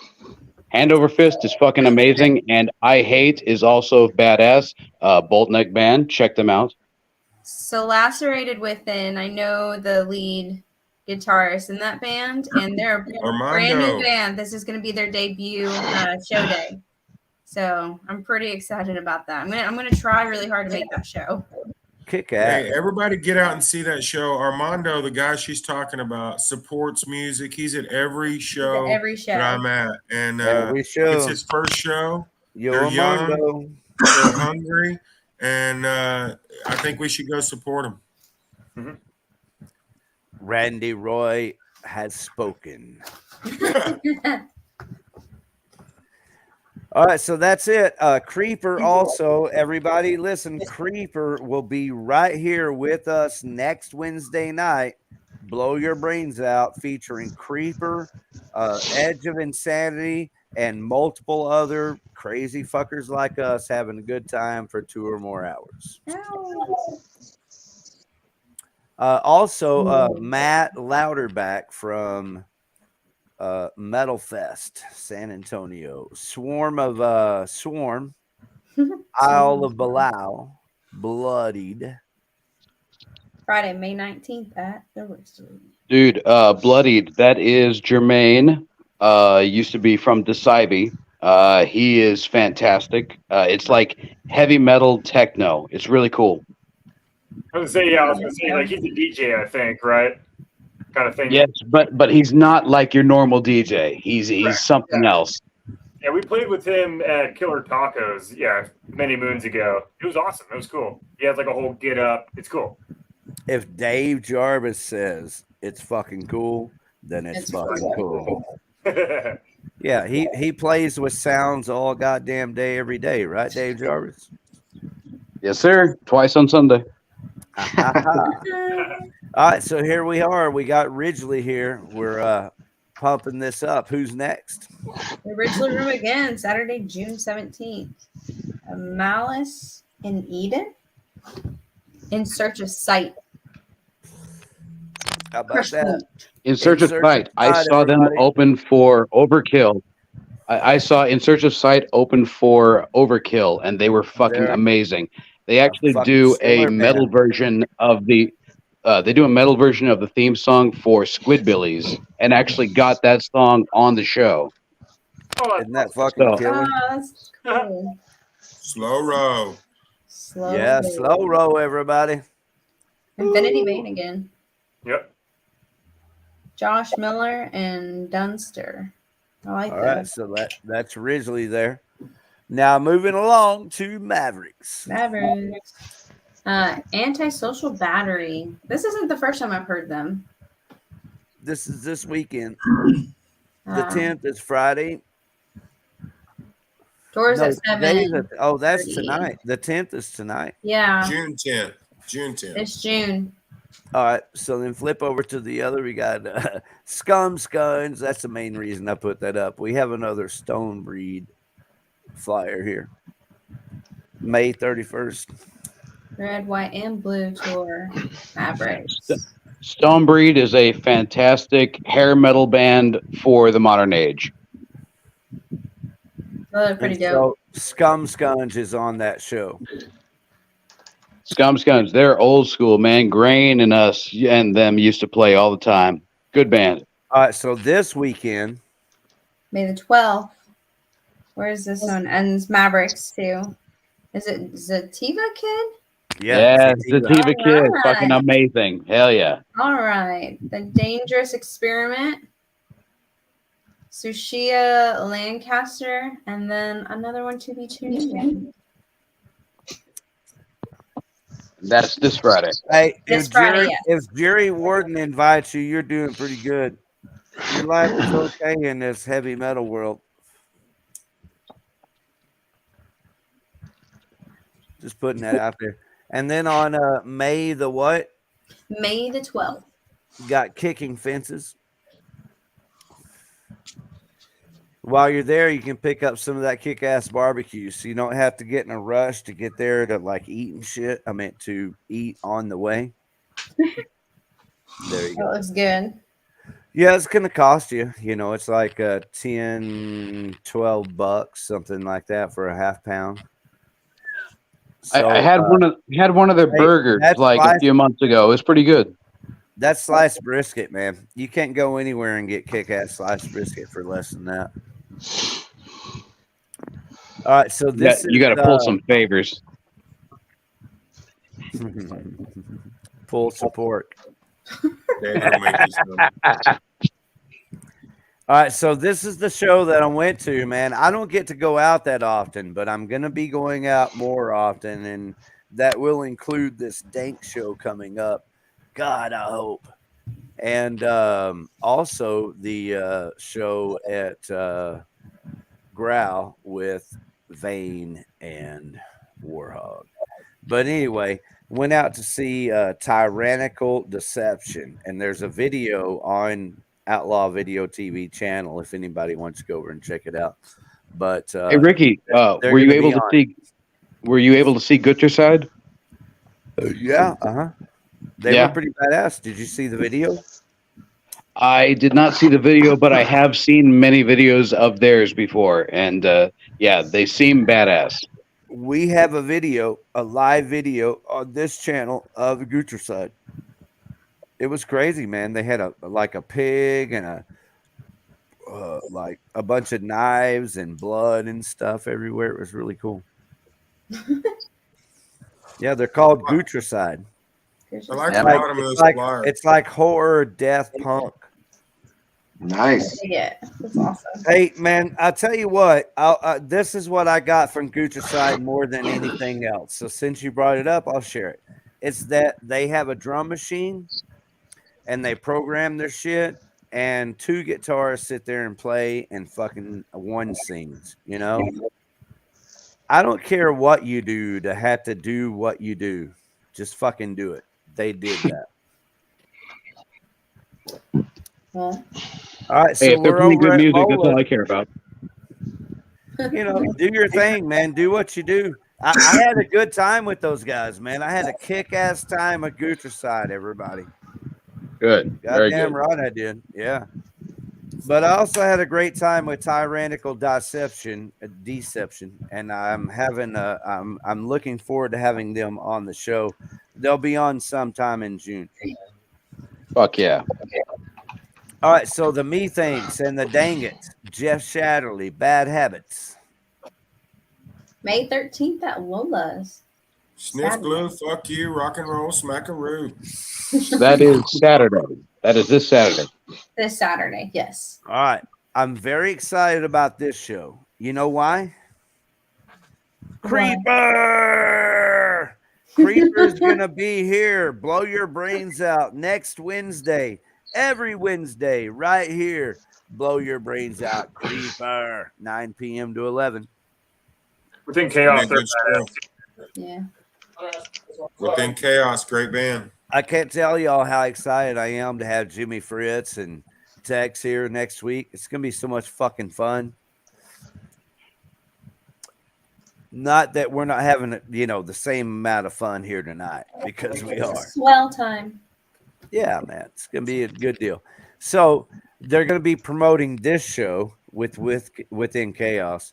So I have not yet reached out to Within Chaos. I will this week and try to get them on and really blow it up next week. So this show's tomorrow. Yeah. Thursday at Andy's in Denton. VeiN it's up there for Grego Drums. May 11th, so that's tomorrow. Band. That's tomorrow, yeah. Yeah. In Denton. There's the Bar of Soap reunion show. Holy shit.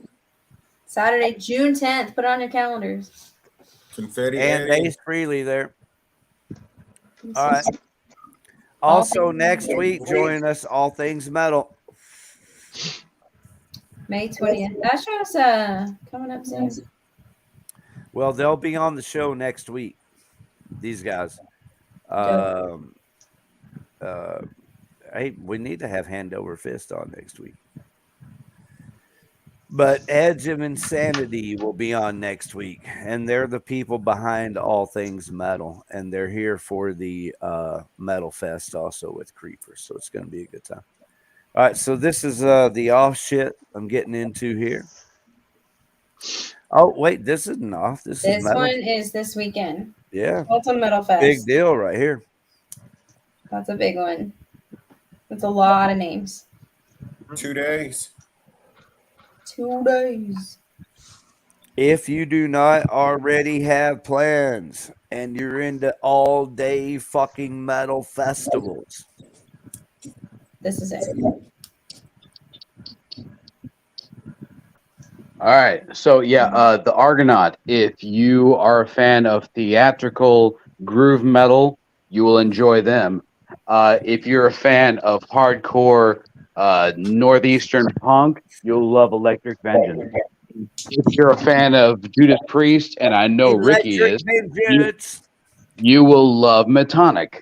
So there really is something for every heavy-minded person. Dope.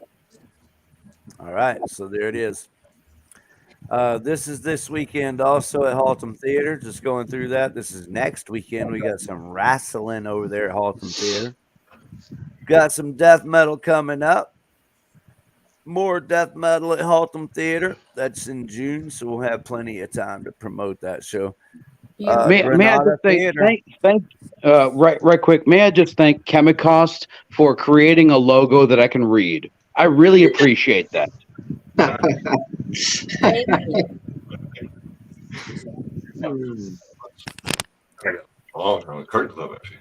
not. So this is tomorrow. Yeah. That's going to be a big show. Yeah. Reno's was my first. Granada Theater is really cool. Randy, you going out there tomorrow? Anybody going to see Possessed? I won't be there. There's the Black Mariah. I got Bible study. I won't be there. Yep. I'll be lighting candles and saying prayers. All right. Well, I think that's it. I knew I'd seen y'all before. Hey, for all you bass players out there, I did see a kick-ass band last week by accident that I stumbled into Cheapsteaks in Deep Ellum. Band out of California called Hong Kong Fuck You. They got three bass players and no guitarist. Check them out; they're badass. Wow, who would have thought? Oh my god, I gotta tell Jared that he's gonna love it. I don't know, man. Bass players, we're kind of like beta fish. You can't like put us in the same tank. We'll go after each other. Oh, it kind of looked like that on stage. They looked like they were going to eat each other's young, so it was kind of great.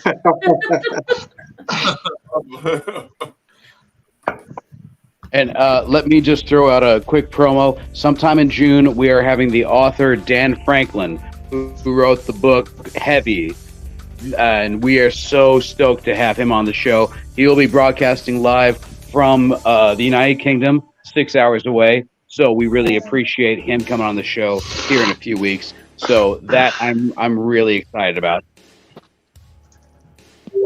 Speaking of which, if y'all are book reading motherfuckers, if you get a chance, check out the book. All right.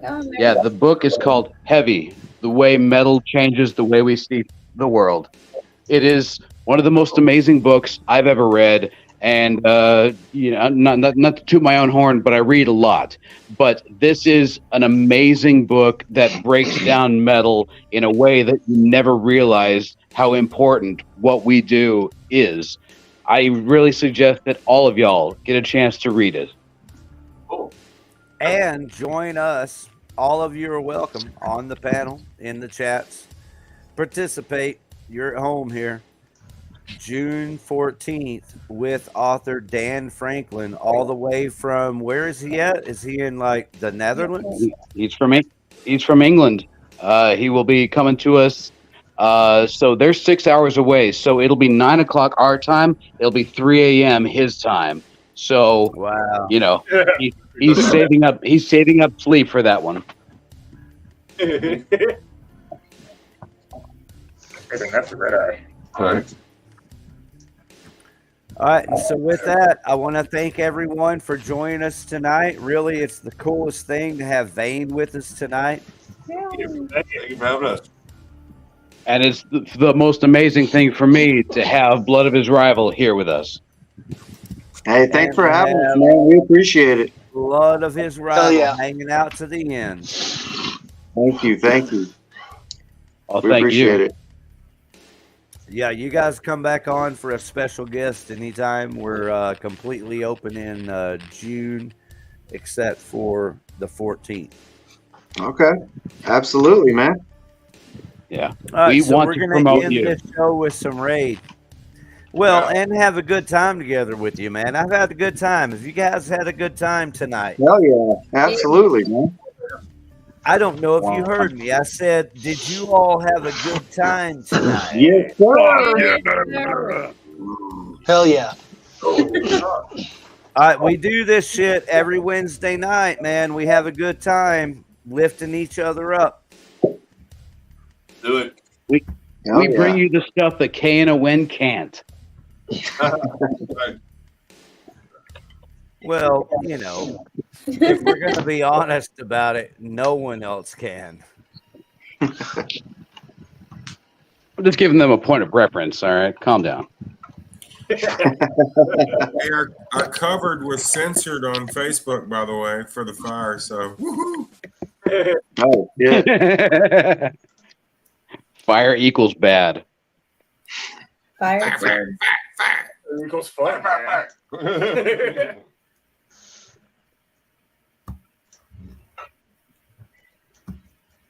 We'll fire it up, Ricky. Looking for a lighter. You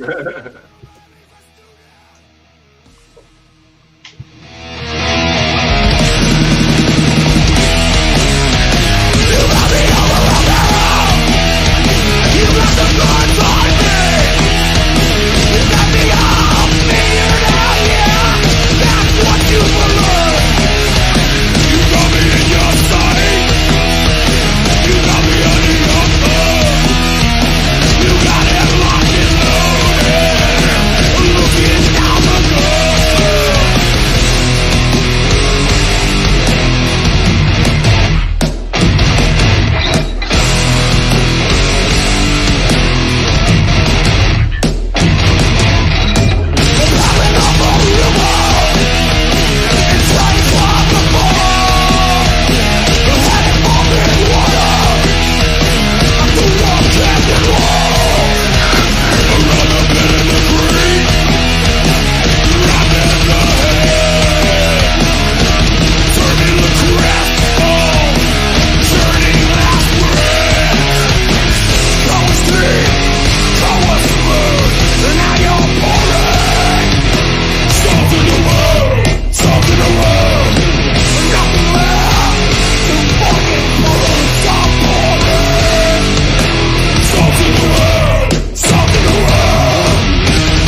Hell yeah!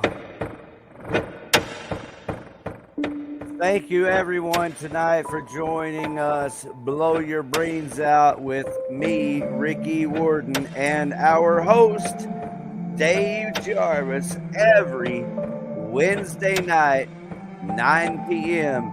This is what we do. Have a good time lifting each other up. I'm going to bail on out.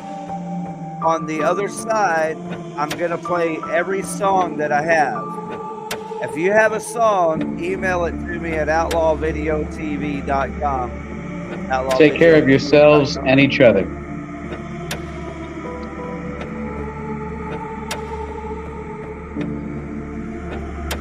Does that mean kiss each other when you see each other, or give each other a big hug, or what? You know, I was trying to do a touching tribute to our fallen idol, Jerry Springer, but that's fine. And we hope that Jamie Foxx, who's currently in the hospital, gets better as soon as possible. You're listening to X610 Chill. That would be Dave Jarvis's badass music coming out. Right there, June 1st. Hey, Dave, thank you very much for blowing it out tonight. Thank you, brother. Always a pleasure. Thank you for bringing on your guys tonight. Yes. Who are my guys? God damn you. See, you brought on Warhog, Raid, VeiN, Against All Odds, and I brought backup plan, Blood of His Rival. Good man. Saw is family. Dude, check them out. They're actually really badass. I'm going to. Really, I've got half of a beer left, and I'm feeling pretty good. So I'm going to, bowl it up, and I'm going to start another show as soon as we're done. I just don't want to play 10 songs because I want to play those songs. So that's how it works, man. I'm going to have what your heart desires. And you too, man. I'm going to let you go so you can have a good time and get your sleep and, work tomorrow. Yep, bright and early. Before I do it, I'm going to go ahead and play some songs. Sounds good, brother. Bro, this show right here is going to be kick-ass. I'm really looking forward to this. Dude, I have so many questions. Holy shit. This is going to be so much fun. It's fun every Wednesday, 9 p.m. I really don't have that much else to look forward to other than my grandson. That's a wonderful thing to look forward to. All right, Dave, I'm ready to end this fucking program. So tell everybody good night, and we'll see them on the other side. All right. Good night, ladies and gentlemen.